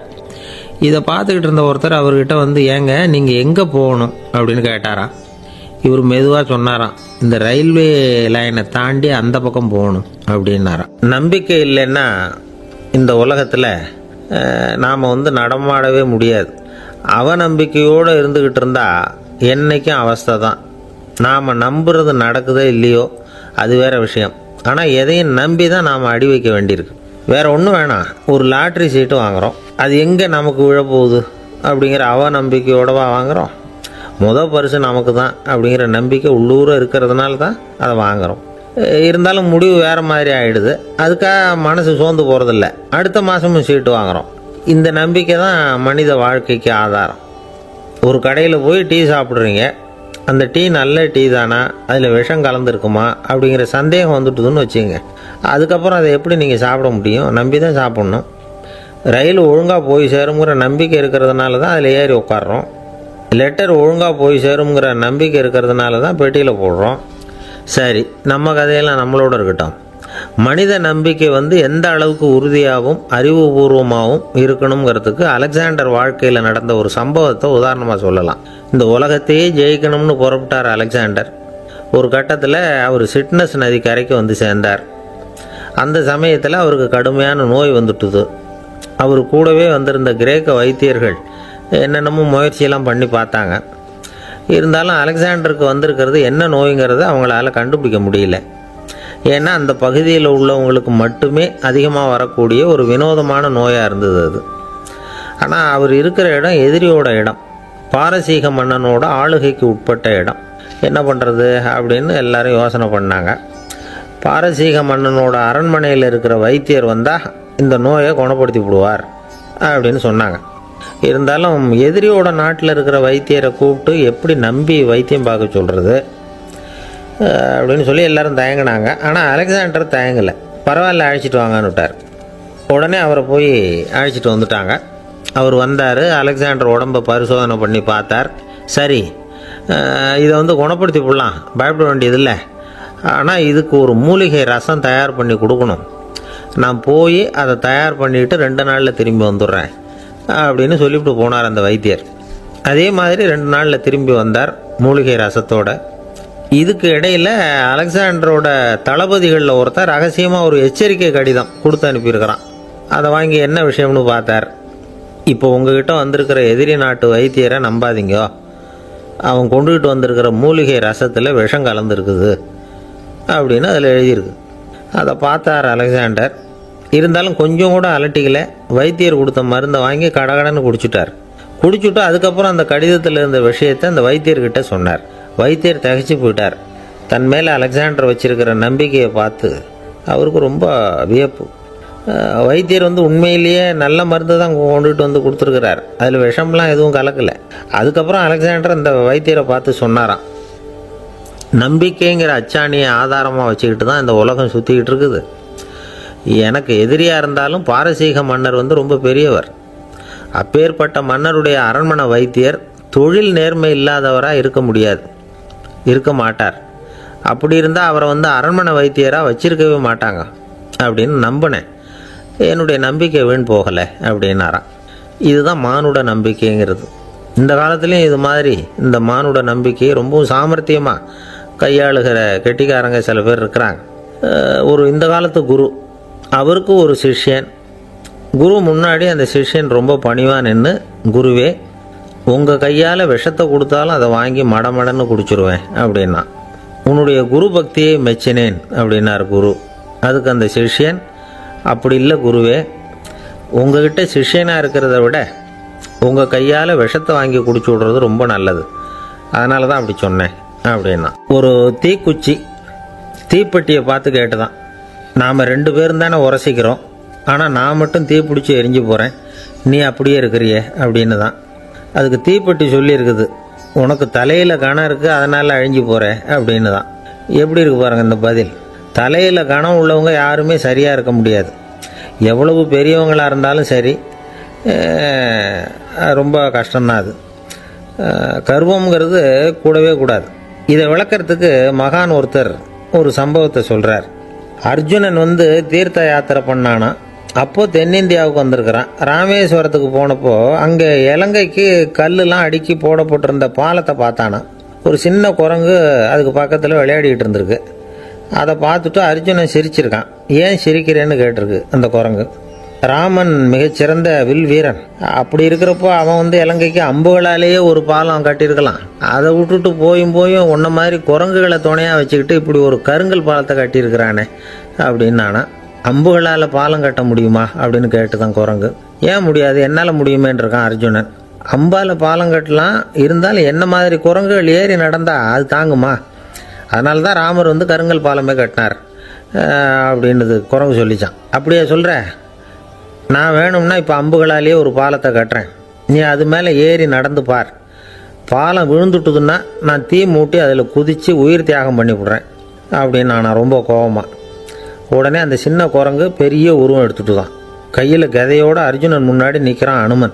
பார்த்தா, என்னுடைய தலைவர் ராமரையா இழிவாக பேசுகிற, நீ இப்போ பாலம் கட்டு, நான் என்னுடைய பலத்தை காட்டுறேன் அப்படின்னா அனுமன். அர்ஜுனன் தன்னுடைய காண்டிபத்தை எடுக்கிறான், சரமாரியாக அம்புகளை விடுறான்.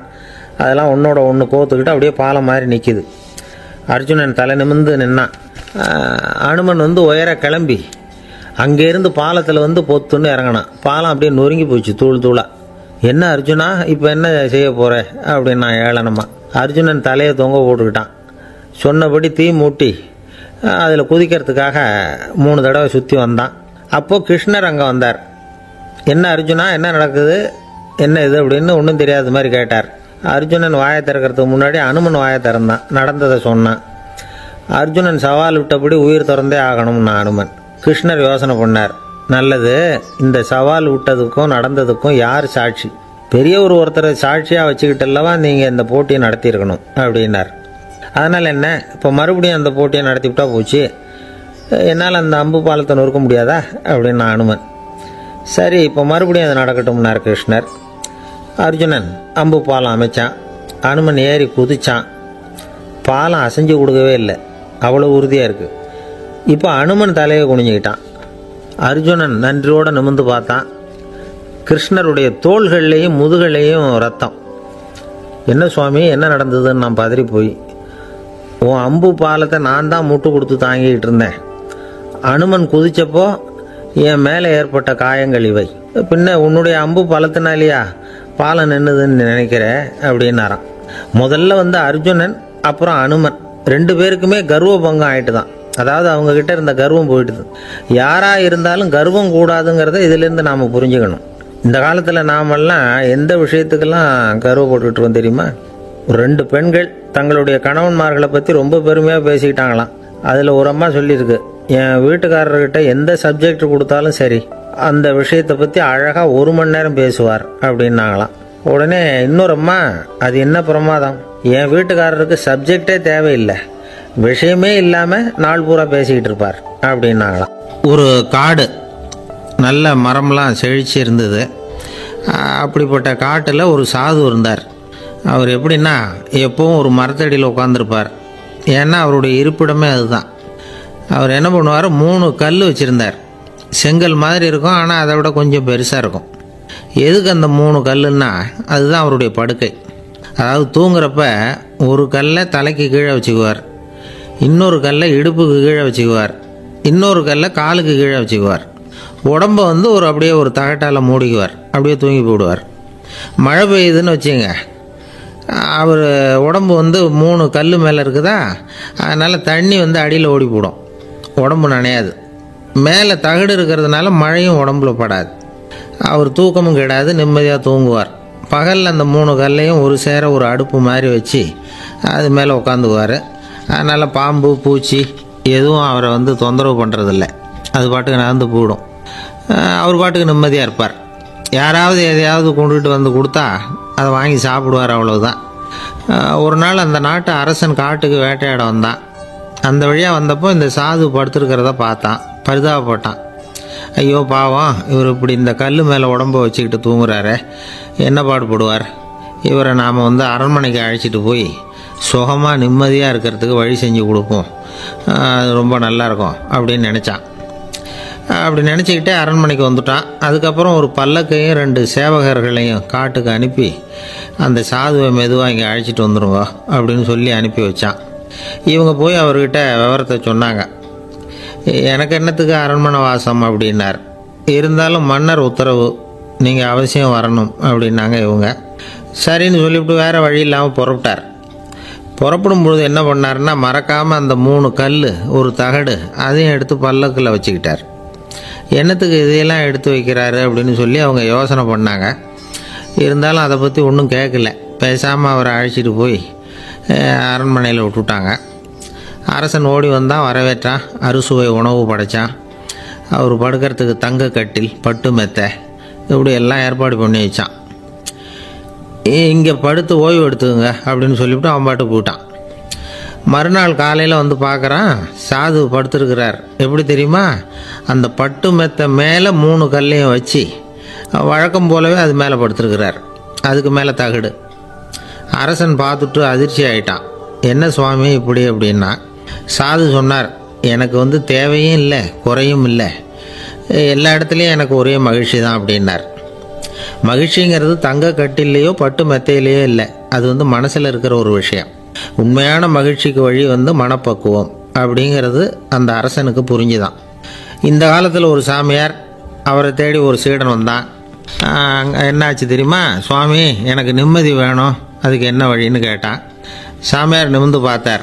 அப்புறம் சொன்னார், நீ ஏகப்பட்ட பேர்கிட்ட கடன் வாங்கியிருக்கிற, அதையெல்லாம் திருப்பி கொடுத்தாதான் உனக்கு நிம்மதி கிடைக்கும்னார். இவனுக்கு ஆச்சரியம். அது எப்படி சாமி, அவ்வளவு கரெக்டாக நான் கடன் வாங்கினதை கண்டுபிடிச்சிங்க அப்படின்னா. உனக்கு கடன் கொடுத்து சாமியாராக போனதே நான் தான்ப்பா, அதனால தான் இந்த கதிக்கு வந்தேன். என்கிட்டயே வந்து நிம்மதிக்கு வழி கேட்குறிய, அதுதான்டா வேதனை அப்படின்னாராம் அவர். ஒரு குரு, இளம் சீடர்கள் எதிரில் உட்காந்துருக்கிறாங்க. குரு பாடம் நடத்திக்கிட்டு இருக்கிறார். சீடர்களுக்கு ஒரு ஆசை, அதாவது ஒரு முக்கியமான மந்திரத்தை நம்ம குருநாதர்கிட்ட இருந்து கற்றுக்கணும் அப்படிங்கிறது அவங்க ஆசை. அது என்ன மந்திரம்னா, இறந்தவரை உயிர்ப்பிக்கக்கூடிய புனித மந்திரம், அதாவது செத்தவங்களுக்கு மீண்டும் உயிர் உண்டாக்குகிற மந்திரம். குருவே, தயவு பண்ணி அந்த மந்திரத்தை எங்களுக்கு உபதேசிக்கணும் அப்படின்னு கேட்டாங்க. அது ரொம்ப ஆபத்தானது, அது என்னத்துக்கு உங்களுக்கு வேண்டாமேன்னாராம் குரு. எங்களுடைய நம்பிக்கை வந்து உறுதிப்படுறதுக்காகத்தான் கேட்குறோம், வேற ஒன்றும் இல்லை அப்படின்னாங்களாம் சீடர்கள். பக்குவப்படாத அறிவுங்கிறது ரொம்ப ஆபத்தானது அப்படின்னாராம் குரு. இது சீடர்களுக்கு புரியல. அது எப்படிங்க பக்குவப்படாத அறிவு ஆபத்தானதுன்னு சொல்கிறீங்க, அப்படின்னா என்ன அப்படின்னு கேட்டிருக்காங்க சீடர்கள். குரு அதுக்கு விளக்கம் கொடுத்தாராம். அந்த மந்திரத்தை எப்போ பயன்படுத்தணுங்கிறது முக்கியம். அதை அறியக்கூடிய ஞானம் ஏற்படுகிற வரைக்கும் அதை தெரிஞ்சுக்காமல் இருக்கிறது தான் நல்லது, இல்லைன்னா ஆபத்துன்னாராம். ஆனால் அந்த சீடர்கள் அதை கேட்குற மாதிரி இல்லை, ரொம்ப பிடிவாதம் பண்ண ஆரம்பிச்சிட்டாங்க.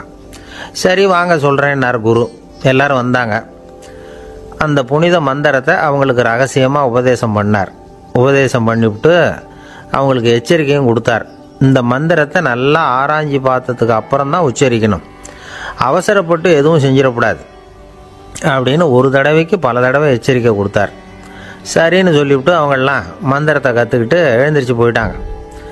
ஒரு நாள் அந்த சீடர்கள் எல்லாம் மணற்பாங்கான இடத்துல அப்படியே நடந்து போயிட்டு இருக்கிறாங்க. ஒரு பாலைவன பகுதி மாதிரி ஒரு இடம். அங்கே ஒரு இடத்துல எலும்புகள் குவியலாக கிடந்தது. உடனே இந்த சீடர்கள் முன்ன பின்ன யோசிக்காமல், தியானமும் பண்ணாமல், அந்த மந்திரத்தோட பயனை வந்து சோதித்து பார்க்கணும் அப்படின்னு நினச்சிக்கிட்டு அந்த மந்திரத்தை உச்சரிக்க ஆரம்பிச்சிட்டாங்க. அவ்வளோதான். உடனே என்னாச்சு தெரியுமா? அந்த எலும்புகள் எல்லாம் ஓநாய்களாக மாறி அவங்கள துரத்த ஆரம்பிச்சிட்டுது. சீடர்கள் எல்லாம் தலைதெறிக்க ஓட ஆரம்பிச்சிட்டாங்க. ஓநாய்களும் விடலை, அவங்கள துரத்தி பிடிச்சி கடித்து கொதற ஆரம்பிச்சிட்டுது. அப்போ தான் அந்த சீடர்களுக்கு குரு சொன்ன அறிவுரையோட அர்த்தம் புரிஞ்சுது. பக்குவப்படாத அறிவு ஆபத்தானது அப்படிங்கிறது. அதனால் இதிலேருந்து நாம் தெரிஞ்சுக்க வேண்டியது என்னென்னா, நாம் நம்ம அறிவை வளர்த்துக்கிட்டால் மட்டும் போதாது, அந்த அறிவை எப்போ எப்படி பயன்படுத்தணும் அப்படிங்கிற பக்குவமும் நமக்கு வரணும். அப்போ தான் வாழ்க்கை நல்லபடியாக அமையும், இல்லைன்னா இடைஞ்சல் தான். இந்த காலத்தில் சில சின்ன பிள்ளைங்களுக்கே அறிவு ரொம்ப பக்குவப்பட்டிருக்குங்கிறத உணர முடியுது. ஒரு சின்ன பையன் பள்ளிக்கூடத்தில் மார்க் லிஸ்ட் கொடுத்தாங்க, வாங்கிக்கிட்டு அவசரமாக வீட்டுக்கு ஓடினான். எதிரில் வந்த ஒருத்தர் கேட்டார், என்ன அவசரம், ஏன் இப்படி வேகமாக ஓடுறேன்னார். எங்கள் அம்மா கிட்ட அடி வாங்கணும், அதுக்காக தான் ஓடுறேன்னா. அடி வாங்கிறதுக்காக இவ்வளவு அவசரம்னார் அவர். அப்படி இல்லைங்க, நான் போகிறதுக்குள்ளே எங்கள் அப்பா வீட்டுக்கு வந்துட்டாருன்னா அவர்கிட்ட அடி வாங்க வேண்டியிருக்கும், அதை அவாய்ட் பண்ணுறதுக்காக இப்படி ஓடுறேன் அப்படின்னு நானும் அந்த பையன். ரொம்ப நாளைக்கு முன்னாடி ஒரு நாள் கோவலன் நாடகம் நடந்தது. எங்கள் மதுரையில் நடந்தது. அதில் ஒரு முக்கியமான கட்டம், கண்ணகி கிட்ட சிலம்பை வாங்கிக்கிட்டு அதை விற்கிறதுக்காக மதுரை நகருக்கு புறப்படுறான் கோவலன். அந்த சமயத்தில் கண்ணகி பாடுற மாதிரி ஒரு நாடக பாடல், நாடக ஆசிரியர் எழுதினது. அது என்ன பாட்டுன்னா, மா பாவியோர் கூடி வாழும் மதுரைக்கு மன்னா போகாதீர் என்று அப்படின்னு ஆரம்பிக்கும் அந்த பாட்டு. இதுதான் அந்த பாட்டு. இதை கண்ணகி மேடையில் பாடின உடனே கூட்டத்தில் சலசலப்பு. நம்ம ஊர்லேயே நமக்கு முன்னாடியே நின்றுக்கிட்டு மா பாவியோர் கூடி வாழும் மதுரை அப்படின்னு சொல்கிறாங்களே, என்ன தைரியம் அப்படின்னு எல்லாம் குழப்பம் பண்ண ஆரம்பிச்சிட்டாங்க. மக்கள் சத்தம் போட ஆரம்பிச்சிட்டாங்க. எதிர்ப்பு குரல் அது பாட்டுக்கு வர வர அதிகமாக போட்டுது. கொண்டுக்கிட்டு வா அந்த நாடக ஆசிரியரை, எழுதுனது யார் அப்படின்னு ஒரே சத்தம், கூச்சல். வேறு வழி இல்லை. மெதுவாக மேடைக்கு வந்தார் அந்த நாடக ஆசிரியர். 4 பக்கத்திலிருந்தும் கேள்வி கணைகள். மக்களை பார்த்து கொஞ்சம் அமைதியாக இருங்கோ அப்படின்னு சொல்லிவிட்டு தன்னுடைய விளக்கத்தை சொல்ல ஆரம்பித்தார் அந்த நாடக ஆசிரியர். மா அப்படின்னு சொன்னால் திருமகளாகிய லட்சுமி அப்படின்னு அர்த்தம். பா அப்படின்னா கலைமகளாகிய சரஸ்வதி. வி அப்படின்னா மலைமகளாகிய பார்வதி. மாபாவியோர் அப்படின்னா திருமகளும் கலைமகளும் மலைமகளும், இவங்க மூவரும் அப்படின்னு அர்த்தம். இந்த 3 பேரும் வாழ்கின்ற மதுரை புனிதம் நிறைந்தது, சகல செல்வங்களும் நிறைஞ்சது. அப்படிப்பட்ட ஊரில் நான் அணிந்து கொள்ளும் இந்த சாதாரண சிலம்பை யார் வாங்கிக்குவாங்க அப்படிங்கிற எண்ணத்தோடு தான் கண்ணகி அப்படி சொல்கிறா. அதை நினச்சி தான் நான் எழுதினேன். ஆகவே மதுரையை ரொம்ப சிரமப்படுத்தணும், ரொம்ப மோசமாக எழுதணும் அப்படிங்கிற எண்ணம்லாம் எனக்கு கிடையாது. பெருமைப்படுத்தணும்னு நினச்சி தான் அப்படி எழுதினேன் அப்படின்னு விளக்கம் கொடுத்தாராம். இந்த விளக்கத்தை கேட்டதும் எல்லாரும் ரொம்ப சமாதானம் ஆயிட்டாங்களாம். இப்படி விளக்கம் கொடுத்த அந்த நாடக ஆசிரியர் யார் தெரியுமா? அவர் தான் தமிழ் நாடக உலகின் முதல் ஆசான் சங்கரதாஸ் சுவாமிகள். அவருக்கு நகைச்சுவை உணர்வும் அதிகம். 1920ஆம் ஆண்டு திருநெல்வேலியில் அவர் தங்கியிருக்கிறார் நாடகம் நடத்துறதுக்காக. அவர் தங்கியிருந்த வீட்டில் கொசு மூட்டை பூச்சி அதிகமாக இருந்திருக்கு. அவரால் தூங்கவே முடியல. அவர் அனுபவித்த தொல்லைகள் ஒரு பாட்டாக உருவாச்சு. வேடிக்கையாக ஒரு பாட்டு எழுதினாராம். மூட்டையும் கொசுவும் ஒரு வீட்டிலே மீட்டிங் போட்டால் முன்னே நிற்க யாரால் முடியும்? கொசு மோகன ராகம் போல சத்தம் போட்டு முன்னே நின்று செய்திடும் யுத்தம். இதை மறுநாள் நாடகத்தில் கோமாளி வேஷம் போட்ட ஒரு சிறுவனை விட்டு பாட வச்சிருக்காரு. எல்லாரும் சிரித்து ரசித்தாங்களாம். சங்கரதாஸ் சுவாமிகள் கல்யாணமே பண்ணிக்கல, துறவி மாதிரியே வாழ்ந்திருக்கார். தமிழ் நாடக கலைக்கு தன்னையே அர்ப்பணம் பண்ணிட்டவர் அவர். 1922 நவம்பர் மாதத்தில் ஒரு நாள் புதுச்சேரியில் அவர் வாழ்க்கை முடிஞ்சுது. அப்போ அவருக்கு வயசு 55. சங்கரதாஸ் சுவாமிகள் நாடக ஆசிரியர் மட்டும் இல்லை, மேடை நாடக இயக்குனர், தயாரிப்பாளர், அவரே ஒரு சிறந்த நடிகர். ஒரு தடவை சாவித்திரி நாடகத்தில் இவர் யமதர்மனா வேஷம் போட்டு நடிச்சிருக்கிறார். நாடகம் பார்த்துக்கிட்டு இருந்த கருவுற்ற ஒரு பெண்மணிக்கு பயத்தினால அங்கேயே குழந்தை பிறந்துட்டு தான். அந்த நிகழ்ச்சிக்கு அப்புறம் இவர் இந்த வேஷம் போடுறப்போலாம் ஜனங்களுக்கு முன்கூட்டியே எச்சரிக்கை கொடுக்க ஆரம்பிச்சிருவாராம். அதாவது அப்படி யாராவது பயப்படுறவங்க இருந்தால் கொஞ்சம் கண்ணை மூடிங்க அல்லது எழுந்திரிச்சு போடுங்கன்னு. நடிப்புன்னா அப்படிலாம் இருக்கணும். இந்த காலத்தில் நடிகர் ஒருத்தர் சொன்னார், சார் நான் இந்த நாடகத்தில் நடிக்கிறப்போ முகத்தில் நவரசங்களையும் காட்டி நடித்தேன், உணர்ச்சிகளை எல்லாம் நல்லா காட்டி நடித்தேன். அப்படி இருந்தும் ஜனங்கள் கல் எடுத்து மேடையில் வீசிவிட்டாங்க சார் அப்படின்னார். நாடகத்தில் உங்களுக்கு என்ன வேஷம் அப்படின்னு கேட்டாங்க. அது செத்து கிடக்கிற பணமாக நடித்தேன் சார் அப்படின்னார். என்னுடைய நண்பர் ஒருத்தர், அவருக்கு ஜாதகத்தில் நம்பிக்கை உண்டு. அவரே ஜோசியமெல்லாம் பார்ப்பார். என்ன சார் இந்த காலத்தில் இதையெல்லாம் நம்பிக்கிட்டு இருக்கீங்களேன்னு கேட்டா, உங்களுக்கு ஒன்றும் தெரியாது சார், இந்த உலகத்தில் ஒவ்வொருத்தரும் அவங்கவுங்க செய்கிற நல்லது கெட்டதுக்கு தகுந்த பலனை அனுபவிச்சே தேரணும்பார். அது மட்டும் இல்லை, ஒருத்தன் செத்துட்டா கூட அவன் செஞ்ச பாவ புண்ணியங்கள் கூடவே போயிட்டு இருக்கோம்பார். அது எப்படி கூட போவோம் அப்படின்னு குதர்க்கமாக கேட்டால் அதுக்கு அவர் ஒரு கதை சொன்னார். அது ரொம்ப சுவாரஸ்யமாக இருந்தது. ஒரு ஊரில் ஒருத்தர் இருந்தாராம். அவர் ஜோசியம் பார்க்குறதுல ரொம்ப கெட்டிக்காரரு. அப்போ ஒருத்தருடைய தலைமுடியை மட்டும் அவர்கிட்ட காட்டினா போதும், அதை மட்டும் பார்த்துட்டு அவருடைய ஜாதகத்தையே சொல்லிவிடுவாராம். அப்பேற்பட்ட திறமை. அந்த ஆள் ஒரு சமயம் கன்னியாகுமரி கடற்கரைக்கு போயிருந்திருக்கிறார். அங்கே கரை ஓரமாக ஒரு மண்டை ஓடு கிடந்திருக்கு. அதை எடுத்து பார்த்துருக்கிறார்.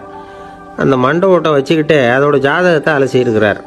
இந்த மண்டை ஓட்டுக்கு உரிய ஆசாமி வாழ்க்கையில் ரொம்ப கஷ்டப்பட்டுருக்கிறான், நிறைய கஷ்டத்தை அனுபவிச்சிருக்கிறான், அது தாங்க முடியாமல் தான் கடலில் தற்கொலை பண்ணிகிட்டு இருக்கான் அப்படிங்கிறத அவர் கணிச்சுட்டார். இருந்தாலும் இந்த மண்டை ஓடு இன்னமும் அனுபவிக்க வேண்டியது பாக்கி இருக்குது அப்படிங்கிறதையும் அவர் உணர்றார். அது சரி, ஒருத்த உயிரோடு இருக்கிற வரைக்கும் தானே நல்லது கெட்டதை அனுபவிக்க முடியும். செத்ததுக்கு அப்புறமும் பாக்கி இருக்குன்னா அதை எப்படி அனுபவிக்கிறது? இந்த மண்டை ஓட்டுக்கு இன்னும் கொஞ்சம் பாக்கி இருக்குது அப்படிங்கிறது அவருக்கு புரிஞ்சதே தவிர அதோட அர்த்தம் என்னங்கிறது அவருக்கு சரியாக விளங்கலை. சரி, இதை இன்னும் கொஞ்சம் விவரமாக ஆராய்ச்சி பண்ணி பார்ப்போம் அப்படின்னு நினச்சிக்கிட்டு அதை தன்னுடைய வீட்டுக்கு எடுத்துகிட்டு போயிட்டார். அந்த மண்டை ஓட்டை ஒரு பொட்டியில் வச்சு பூட்டினார். தன்னுடைய தனி அறையில் அதை பத்திரமா வச்சுக்கிட்டார். தினமும் ராத்திரி ஆனதும் தன்னுடைய மனைவியை பார்த்து, நீ போய் பூஜை அறையில் தனியாக படுத்துக்கோ அப்படின்னு சொல்லிவிட்டு இவர் ராத்திரி 12 மணிக்கு பொட்டியை திறந்து பார்ப்பார். மண்டை ஓடு அப்படியே இருந்ததே தவிர இன்னும் கொஞ்சம் பாக்கி இருக்குங்கிறதுக்கு அர்த்தம் அவருக்கு விளங்கலை. அந்த மண்டை ஓட்டுக்கு இன்னும் என்ன பாக்கி இருக்க போகுது? இப்படியே ஒரு 10 நாள் போச்சு. அந்த வீட்டம்மாவுக்கு சந்தேகம் வந்துட்டுது. நம்ம வீட்டுக்காரர் நம்மளை தனியாக ஏன் தூங்க சொல்கிறார் அப்படிங்கிற சந்தேகம். உடனே பக்கத்து வீட்டு அம்மா கிட்ட விஷயத்தை சொல்லியிருக்கிறாங்க. அந்த அம்மா உடனே, நீ கவலைப்படாத, நான் கண்டுபிடிச்சி சொல்கிறேன்னு சொல்லிவிட்டாங்களாம். அன்றைக்கி ராத்திரியே ஜன்னல் வழியாக எட்டி பார்த்துருக்குறாங்க. இந்த ஆள் மண்டை ஓட்டை கையில் வச்சுக்கிட்டு அதை திருப்பி திருப்பி அப்படியும் அப்படியும் பார்த்துக்கிட்டு இருந்தது தெரிஞ்சுட்டுது. மறுநாள் காலையில் அவரோட மனைவியை பார்த்தாங்க. ஏம்மா, உன் வீட்டுக்காரருக்கு நீ முதல் மனைவியா ரெண்டாவது மனைவியா அப்படின்னு கேட்டாங்க. எனக்கு தெரிஞ்ச வரைக்கும் நான் ஒருத்தி தான் அவருடைய மனைவின்னாங்க. அப்படி இல்லை, நீ அவருக்கு ரெண்டாவது மனைவி. முதல் மனைவியின் மண்டை ஓடு தான் அவர் கையில் இருக்குப்போ, அதை தான் அவர் தினமும் ராத்திரியில் எடுத்து பார்த்துக்கிட்டு இருக்கிறாரு அப்படின்னு விட்டாங்க அந்த அடுத்த வீட்டம்மா. அப்படியா விஷயம்னு சொல்லிவிட்டு கணவன் வீட்டில் இல்லாத நேரமாக பார்த்து அந்த மண்டை ஓட்டை எடுத்து கொண்டாந்து ஒரு உரலில் போட்டு உலக்கையால் குத்தி நொறுக்க ஆரம்பிச்சுட்டுது அந்த அம்மா. வெளியே போயிருந்த அந்த ஆள் அப்போ தான் உள்ளே நுழைஞ்சார். மண்டை ஓடு உலக்கைக்கிட்ட குத்து வாங்கிட்டு இருக்கு. அது அனுபவிக்க வேண்டியது இன்னும் கொஞ்சம் பாக்கி இருக்குது அப்படிங்கிறதுக்கான அர்த்தம் எனக்கு இப்போ தான் புரிஞ்சுதுன்னாராம் அவர். இந்த கதையிலிருந்து நாம் இன்னொரு நீதியையும் புரிஞ்சுக்கணும். அதாவது நம்ம வீட்டை பற்றி நமக்கு தெரியாததெல்லாம் அடுத்த வீட்டுக்காரங்களுக்கு நல்லா தெரியும். ஆஸ்மாவுக்கும் மனசுக்கும் சம்பந்தம் உண்டு. தீர்வு காண முடியாத மன போராட்டங்கள் எல்லாத்துக்கும் அடுத்தவங்களையே சார்ந்து இருக்கிற மனநிலை, இதெல்லாம் ஆஸ்மாவினுடைய தீவிரத்தை அதிகப்படுத்திடும். பயம், இது எப்படின்னா என்ன நடக்குமோங்கிற பதற்ற நிலை, அப்புறம் இந்த பயம் இதெல்லாம் சுவாசித்தலை அதிகரிக்க செய்யுது இல்லையா? இதனால் இரத்தத்தின் காரத்தன்மை அதிகமாகி நோயின் தீவிரமும் அதிகமாகுது. மன போராட்டம், மனக்கவலை, மன இறுக்கம் இதெல்லாம் தோல் வியாதியை தூண்டி விடுதான். இது மாதிரி இன்னும் எவ்வளவோ இருக்குது. அதனால் இன்றைக்கி நமக்கு தேவை என்னென்னா மன வலிமை, மலர்ந்த முகம். இது ரெண்டும் இருந்துட்டுதுன்னா பலவிதமான நோய்கள் நம்மக்கிட்ட நெருங்கி வராது. டாக்டர் என்ன நெருங்காமல் இருக்கிறதுக்கு நான் ஒரு காரியம் பண்ணுறேன் அப்படின்னார் ஒருத்தர். அவர் என்ன அர்த்தத்தில் சொன்னார்னா, டாக்டர் அவரை நெருங்காமல் இருக்கிறதுக்கு அவர் ஒரு காரியம் பண்ணுறாராம். நண்பர்கிட்ட சொன்னார். நண்பர் கேட்டார், அது என்ன காரியம் பண்ணுற அப்படின்னு கேட்டார். தினம் ஒரு ஆப்பிள் பழம் சாப்பிட்றேன்னார் அவர். ஏன்னா ஆங்கிலத்தில் ஒரு பழமொழி சொல்லுவாங்கள்ல, an apple a day keeps doctor away அப்படிம்பாங்க. ஒரு ஆப்பிள் பழம் சாப்பிட்டா டாக்டர் விலகியே இருப்பார், டாக்டர்கிட்ட போக வேண்டிய அவசியம் இருக்காது அப்படிங்கிறதுக்காக அந்த பழமொழி சொல்கிறது. என்ன, நான் யாருமே நெருங்காமல் இருக்கிறதுக்கு நான் ஒரு காரியம் பண்ணுறேன்னார் இன்னொருத்தர். டாக்டர் நெருங்காமல் இருக்கிறதுக்கு ஆப்பிள் பழம் சாப்பிட்றேன்னார் அவர். என்னை யாருமே நெருங்காமல் இருக்கிறதுக்கு நான் ஒரு காரியம் பண்ணுறேன்னார் இன்னொருத்தர். அது என்னன்னு கேட்டோம். தினம் ஒரு பூண்டு சாப்பிட்றேன்னார். ஏ கார்லிக் எ டே கீப்ஸ் எவ்ரிபடி அவே அப்படின்னு அதுக்கு ஒரு புது விளக்கமும் கொடுத்தார். காசி மாநகரத்தை பிரம்மதத்தன் அப்படிங்கிற ராஜா ஆட்சி பண்ணிட்டு வந்தார். அவர் ஒவ்வொரு வருஷமும் ஒரு திருவிழா நடத்துறது வழக்கம். எல்லா தேசத்திலிருந்தும் எல்லா வகையான ஜனங்களும் அதில் கலந்துக்குவாங்க. ஒரு சமயம் அது மாதிரி விழா நடந்துக்கிட்டு இருந்தது. வைகுண்டத்திலிருந்து தேவலோகத்திலிருந்து நிறைய தேவகுமாரர்கள்லாம் காசி நகருக்கு அப்போது வந்திருந்தாங்க. அதில் முக்கியமாக ஒரு 4 தேவகுமாரர்கள். அந்த 4 பேரையும் சுற்றி ஏகப்பட்ட கூட்டம். அப்படி என்ன விசேஷம் அவங்கக்கிட்ட அப்படின்னா, மற்றவங்களை விட அவங்க முகம் அழகாக இருந்ததா அப்படி பார்த்தா அப்படியும் இல்லை. அவங்க அணிஞ்சிருந்த மலர் மாலைகள் தான் அதுக்கு காரணமாக. அந்த மலர்கள்லேருந்து அப்படி ஒரு அபூர்வமான நறுமணம். இதுக்கு முன்னாடி இப்படி ஒரு நறுமணத்தை அந்த ஊர் ஜனங்க அனுபவிச்சதே இல்லை. அதுதான் அந்த 4 பேரையும் சுற்றி கூட்டம்.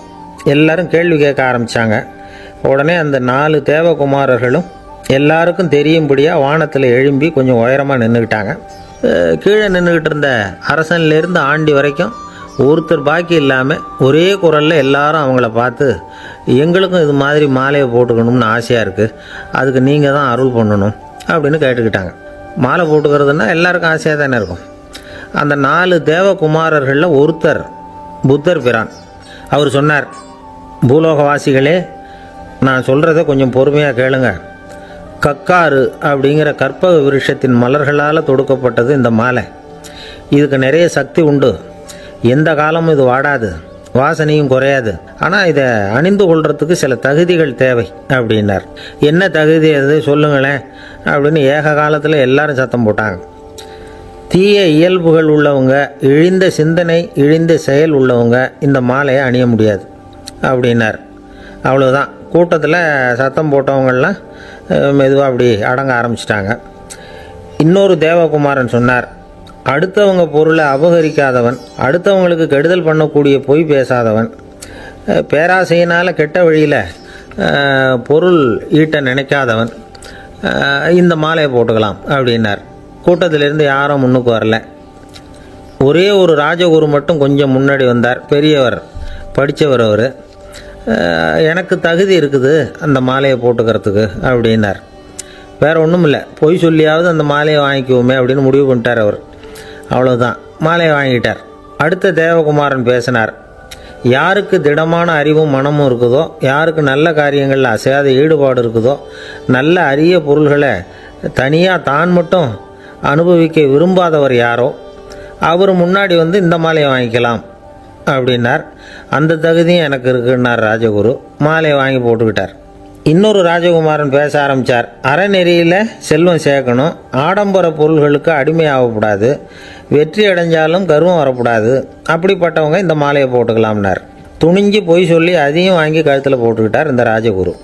இன்னொரு ராஜகுமாரன் சொன்னார். சான்றோர்களை நிந்திக்காதவங்க, புறம் பேசாதவங்க இந்த மாலையை போட்டுக்கலாம்னார். அதையும் வாங்கி போட்டுக்கிட்டார். திருவிழா முடிஞ்சுது, எல்லாரும் திரும்பி போயிட்டாங்க. மறுநாள் ராஜகுரு 4 மாலைகளையும் போட்டுக்கிட்டு ராஜசபைக்கு வரார். வந்தவர் ரொம்ப அவஸ்தையோடு வர்றார். மாலையெல்லாம் வாடி போயிட்டுது, வாசனை எதுவும் கிடையாது. அது மட்டும் இல்லை, அவருக்கு கடுமையான தலைவலி வேறு வந்துட்டுது. துடிச்சு போயிட்டார். மாலையை கழட்டவும் முடியல. ஜனங்கள்லாம் அவரை பார்த்து சிரிக்க ஆரம்பிச்சிட்டாங்க. என்னத்துக்கு ஆசைப்படணும், ஏன் இப்படி கஷ்டப்படணும் அப்படின்னு. ராஜா பார்த்தார். மறுபடியும் விழாவுக்கு ஏற்பாடு பண்ணினார். தேவகுமாரர்கள்லாம் வந்தாங்க. ராஜகுரு வந்தார். மக்கள் முன்னிலையில் அவங்க காலில் விழுந்தார், மன்னிப்பு கேட்டுக்கிட்டார். இந்த மாலையை போட்டுக்கிற தகுதி எனக்கு இல்லை. தகுதி இல்லாத ஒருத்தன் தகாத தகுதியை பொய் மூலம் பெறணும்னு ஆசைப்படுறாங்களே, அவங்களுக்கெல்லாம் என்னுடைய தண்டனை ஒரு எச்சரிக்கையாக இருக்கட்டும்னார். அதுக்கப்புறம் தேவகுமாரர்கள் அவர் கழுத்தில் இருக்கிற மாலையை கழட்டினாங்களாம். அந்த மாலைகளும் பழையபடி மனம் கொடுக்க ஆரம்பிச்சுட்டு தான். இதுலேருந்து நாம் தெரிஞ்சுக்க வேண்டியது என்னென்னா, நமக்கு தகுதி இல்லாத ஒரு கௌரவம் நம்மக்கிட்ட தானாக வந்தால் கூட அதை வந்து தவிர்த்து விடுறது தான் நல்லது. அதுதான் புத்திசாலித்தனம். ஒருத்தர் வந்தார். சார், எங்கள் இலக்கிய மன்ற விழாவுக்கு நீங்கள் வந்து தலைமை தாங்கணும்னார். உடனே இவர் சொன்னார், பேச்சாளர், சார் இலக்கியத்தை பற்றி பேசுகிற தகுதி எனக்கு இல்லையே அப்படின்னார். உடனே அவர் கூப்பிட வந்தவர் சொன்னார், அந்த தகுதி உங்களுக்கு இல்லைங்கிறது எங்களுக்கும் தெரியும் சார், அதனால தான் உங்களை தலைமை தாங்க கூப்பிட்றேன் அப்படின்னார். அது சரி, தலைமைன்னா அதுக்கு இவர் என்னதான் அர்த்தம் பண்ணுறாருன்னு தெரியல. ஒரே ஒரு ஊரில் ஒரு ராஜா இருந்தார். அவர் பேரில் மக்களுக்கு ரொம்ப மரியாதை. அவ்வளவு நல்லா ஆட்சி புரிஞ்சுக்கிட்டு வந்தார். அவருக்கு வயசாகிட்டுது. அதனால் ஒரு நாள் அமைச்சரை கூப்பிட்டார். இதை பாருங்கள், எனக்கு வயசாகிட்டுது, அதனால் இந்த அரச பொறுப்பையெல்லாம் நீங்கள் ஏற்றுக்குங்க அப்படின்னார். அதுக்கப்புறம் ராணியை கூப்பிட்டார். வா, நாம் இனிமேல் இங்கே இருக்க வேணாம், காட்டுக்கு போய் தவம் பண்ணலாம் அப்படின்னு கூப்பிட்டார். இந்த செய்தி மக்களுக்கு அறிவிக்கப்பட்டது. மக்கள் உடனே கூட்டம் கூட்டமாக அரண்மனைக்கு வர ஆரம்பிச்சிட்டாங்க. மன்னரை போய் பார்க்குறாங்க. அரசே, தாங்கள் வந்து எங்களுக்கு தந்தை மாதிரி, நீங்கள் காட்டுக்கு போயிட்டால் நாங்கள்லாம் இங்கே எப்படி இருக்க முடியும்? எங்களுக்கெல்லாம் எந்த துன்பமும் இல்லாமல் பார்த்துக்கிட்டு வர்றீங்க. இது மாதிரியான ஒரு அரசாட்சி இல்லைன்னா மக்கள் வந்து வாழ்ந்து என்ன பயன் அப்படின்னாங்க. இருந்தாலும் என்ன பண்ணுறது, வயசாயிட்ட காரணத்தினால இந்த முடிவுக்கு வர வேண்டியிருக்குது அப்படின்னாரா ராஜா. அப்படின்னா நீங்கள் காட்டுக்கு போக வேணாம், நாங்கள் போகிறோம். நாங்கள் அங்கே போய் தவம் பண்ணுறோம், வழிபாடு பண்ணுறோம். கடவுள் வருவார், அவர்கிட்ட வரம் வாங்கிட்டு வந்துடுறோம் அப்படின்னாங்களாம். அப்படி சொல்லிவிட்டு உடனே எல்லோரும் காட்டுக்கு போனாங்க. நாட்டு மக்கள் எல்லாரும் ஒட்டு மொத்தமாக வந்து காட்டில் உட்காந்துக்கிட்டு தவம் பண்ணுறதை பார்த்தார் கடவுள். உடனே புறப்பட்டு வந்தார். எல்லாரும் இப்படி வந்து உட்காந்துருக்கிறீங்களே, என்ன வேணும் உங்களுக்கு அப்படின்னு கேட்டார். உடனே மக்கள் எல்லாரும் ஒரு குரலில் சொன்னாங்க, சுவாமி, எங்கள் மன்னன் ரொம்ப நாளைக்கு நல்லபடியாக இருக்கணும். அவர் வந்து மகிழ்ச்சியாகவும் உடல் நலத்தோடும் இருந்தால் தான் நாங்கள் அமைதியாக வாழ முடியும் அப்படின்னாங்க. சரி, அதுக்கு என்ன செய்யணும் அப்படின்னார் ஆண்டவன். எங்கள் மன்னருக்கு இன்னும் ஒரு 100 வருஷம் ஆயுளை கொடுங்க அப்படின்னாங்க. அவ்வளவு தானே, சரி அப்படியே ஆகட்டும் அப்படின்னு சொல்லிவிட்டு ஆண்டவன் போயிட்டார். மக்கள் மகிழ்ச்சியோடு திரும்பி வந்தாங்க. மன்னா, கடவுள் வரம் கொடுத்துட்டார், நீங்கள் 100 வருஷம் வாழ போகிறீங்க அப்படின்னாங்க.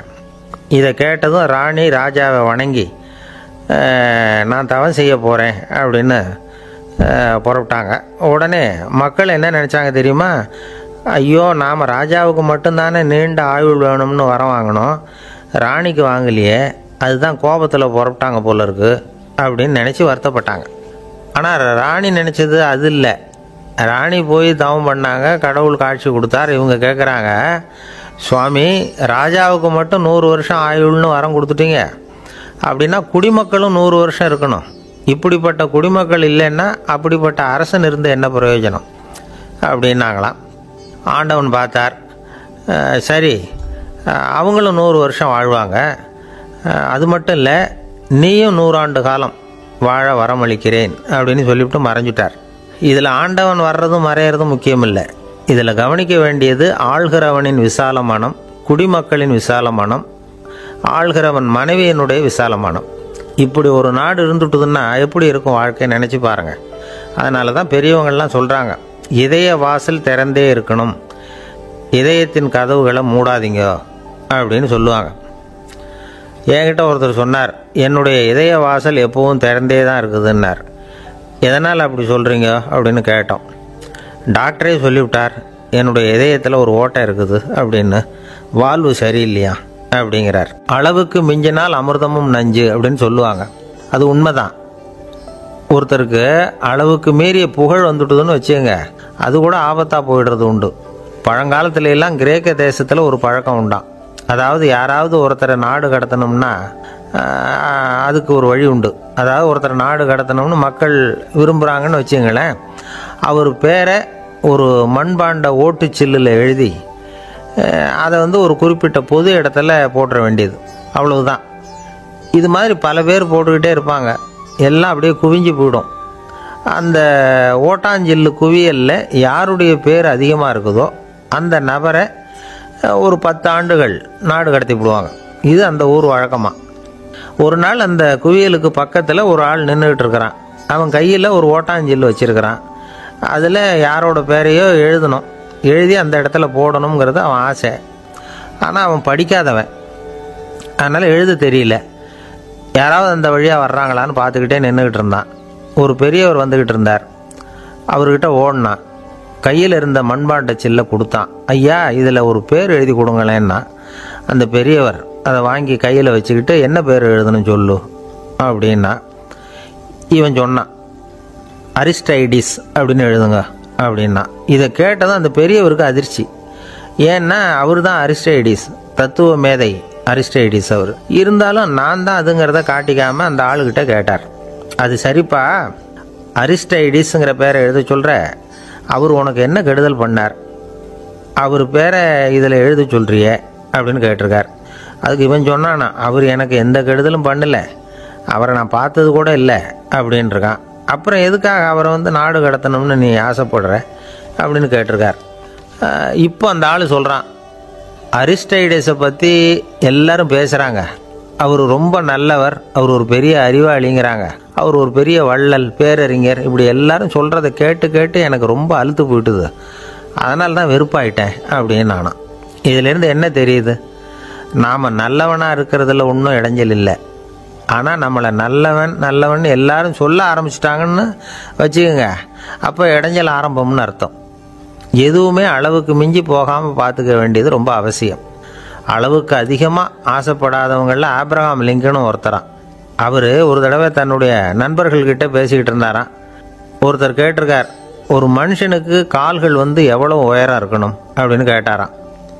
இதுக்கு ஆப்ரஹாம் லிங்கன் சொன்னாராம், அது என்ன, இடுப்புலேருந்து தரையை தொடுற அளவுக்கு உயரம் இருந்தால் போதும் அப்படின்னாராம்.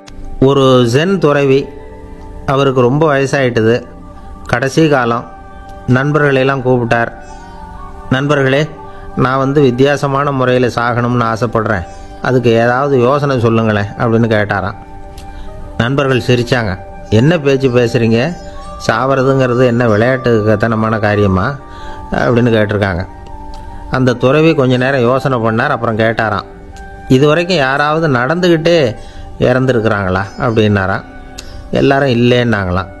ஒருத்தர் மட்டும் சொல்லியிருக்கார், அப்படியும் ஒருத்தர் இறந்துருக்கிறதாக ஒரு கதையில் படிச்சிருக்கிறேன், ஒரு ஞானியால் தான் அப்படியெல்லாம் செய்ய முடியும் அப்படின்னு அவர் சொன்னாராம்.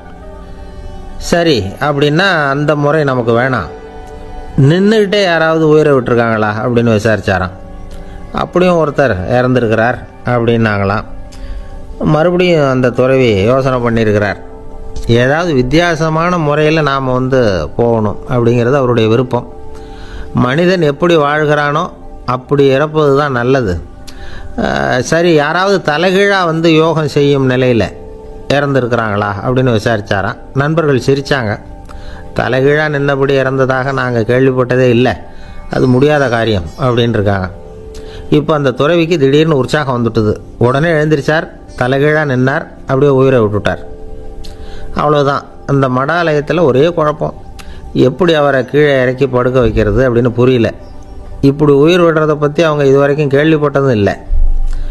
உண்மையிலேயே இவர் இறந்து தான் போனாராங்கிறதும் தெரியல. சோதித்து பார்த்தாங்க. இதய துடிப்பு, நாடி துடிப்பு எல்லாம் நின்று போயிருந்தது. இவர் எப்பவும் இப்படி தான், என்ன பண்ணுறது இப்போது அப்படின்னு சொல்லி எல்லாரும் குழம்பிக்கிட்டு இருக்கிற சமயத்தில் ஒரு பெரிய ஒரு யோசனை சொன்னார்.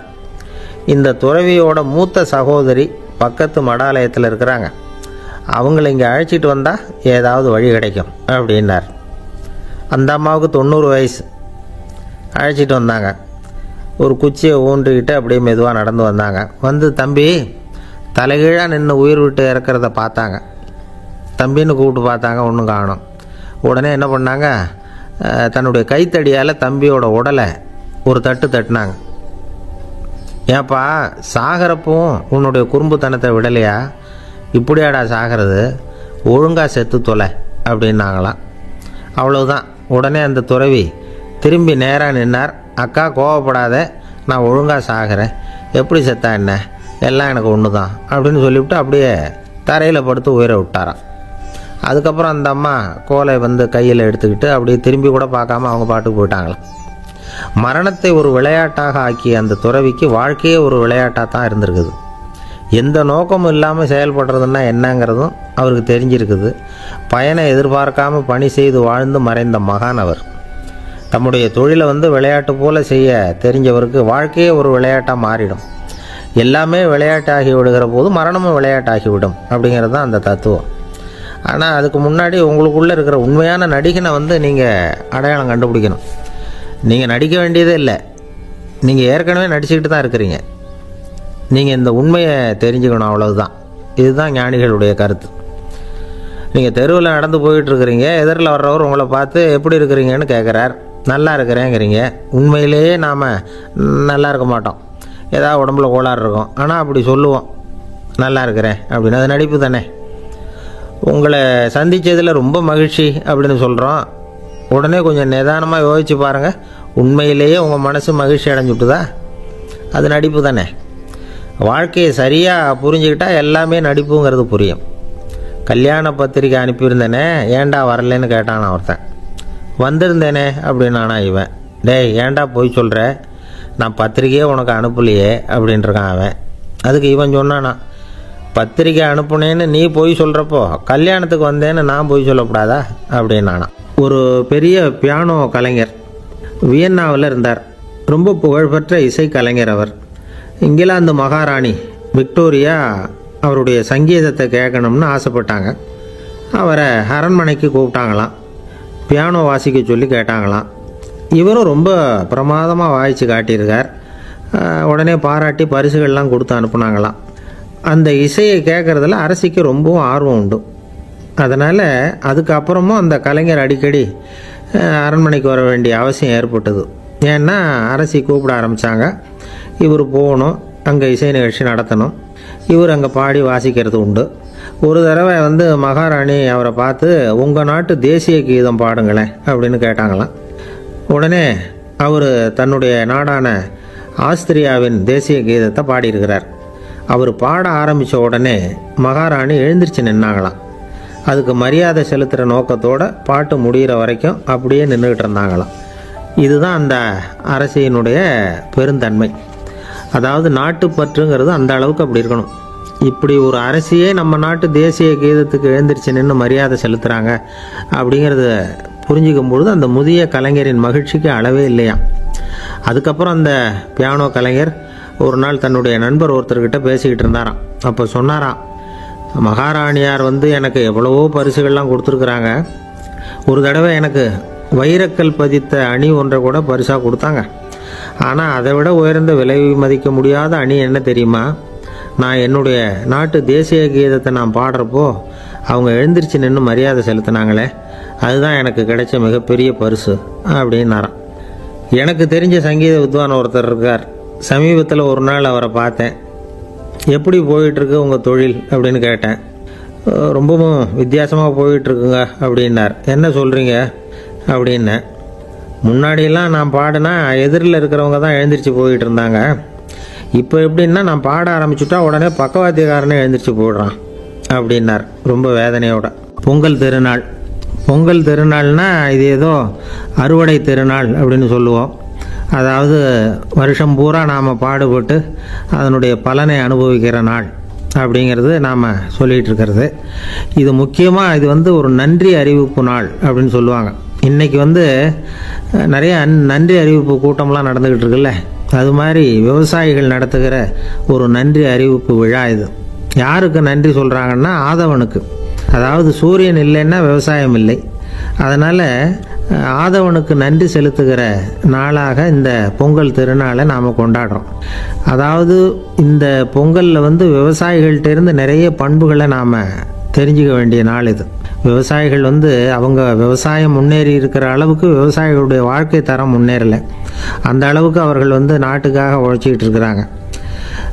அந்த காலத்திலே அதை பற்றி ஒரு கதை சொல்கிறது உண்டு. ஒரு வயசான ஆள் நிலத்தில் ஏறு உழுதுகிட்டு இருந்தாராம். கிழிஞ்சு போன ஒரு சின்ன துண்டை தான் இடுப்பில் கட்டியிருந்தாராம். தலையில் ஒரு கந்தலை சுற்றி இருந்தார். உடம்பு பூரா சேரு, ரொம்ப ஏழை. ஏறு ஓட்டிகிட்டு இருக்கிறவர் வேறு எப்படி இருப்பார்? இருந்தாலும் அந்த ஆள் ரொம்ப ஜாலியாக பாட்டு பாடிக்கிட்டே ஏறு உழுதுகிட்டு இருந்தாராம். உடம்புல தான் அவர் ஏழையை தவிர மனசில் ஒரு ஏழையாக தெரியல. அந்த சமயத்தில் அந்த நாட்டு ராஜா அந்த பக்கமாக குதிரை மேலே வந்தாராம். வேட்டைக்கு போயிட்டு பரிவாரங்களோடு திரும்பி வந்துக்கிட்டு இருக்கிறார். ரொம்ப செல்வ செழிப்பில் இருக்கிற ராஜா அவர் இந்த வயசான விவசாயியை பார்த்துருக்கார். இந்த ஆள் ரொம்பவும் ஏழைங்கிறது அவர் பார்த்தாவே பளிச்சுன்னு தெரியுது. கட்டிக்கிறதுக்கு நல்ல துணி இல்லை, உடம்போ இழைச்சி போயிருக்குது, வயிறு முதுகில் போய் ஒட்டிக்கிட்டு இருக்கு, கண்ணு குழி விழுந்து போயிருக்குது. ஆனாலும் முகத்தை பார்த்தா சந்தோஷமாக இருக்கிற மாதிரி இருக்குது. இவ்வளோ உற்சாகமாக பாடிக்கிட்டு இருக்கிறாரே அப்படின்னு ஆச்சரியமாக நினச்சி பார்த்தார் அந்த ராஜா. சரி, அவர்கிட்ட கொஞ்சம் பேச்சு கொடுத்து பார்க்கலாம் அப்படின்னு முடிவு பண்ணார். ஐயா பெரியவரே, இப்படி கொஞ்சம் வர முடியுமான்னாராம். பொழுது போகிறதுக்குள்ளே நான் இந்த வயல் பூரா உழவு ஓட்டி ஆகணும், அதனால் பேசுகிறதுக்கு நேரம் இல்லை அப்படின்னாராம் அந்த பெரியவர். என்ன அவ்வளவு அவசரமா? மீதி இருந்தால் நாளைக்கு உழுதக்கூடாதா? அது சரி, உனக்கு எத்தனை ஏக்கர் நிலம் இருக்குது அப்படின்னு விசாரிச்சிருக்கார் ராஜா. எனக்குன்னு சொந்தமாக உள்ளங்கை அளவு கூட நிலம் கிடையாது. இது எங்கள் முதலாளியோட நிலம். இதை பூராவும் உழுது முடித்தாதான் அவர் கூலி கொடுப்பார். நான் கூலிக்கு உழுதுகிட்டு இருக்கிறேன். உங்ககிட்ட பேசிக்கிட்டு இருந்தால் அவருக்கு துரோகம் பண்ணது மாதிரி ஆகிடும் அப்படின்னாராம். ராஜா குதிரையை விட்டு கீழே இறங்கினார். வரப்பில் நடந்து அந்த பெரியவர்கிட்டயே போனாராம். சரி, ஒரு நாள் பூரா உழுதா உனக்கு எவ்வளவு கூலின்னு கேட்டிருக்கார். 8 அணா கூலி கிடைக்கும்னாராம் அவர். இது ரொம்ப காலத்துக்கு முன்னாடி நடந்த ஒரு சம்பவங்கிறதுனால அப்போ 8 அணா கூலிங்கிறது ரொம்ப பெருசு. இருந்தாலும் அதுவும் அந்த ராஜாவுக்கு பெரிய கூலியாக தெரியல. இவ்வளவு தானா, இதை வச்சுக்கிட்டு நீ எப்படி காலம் தள்ளுற அப்படின்னாராம். ஒன்றும் கவலை இல்லை அப்படின்னாராம் அவர். ராஜாவுக்கு ரொம்ப ஆச்சரியமாக போச்சு.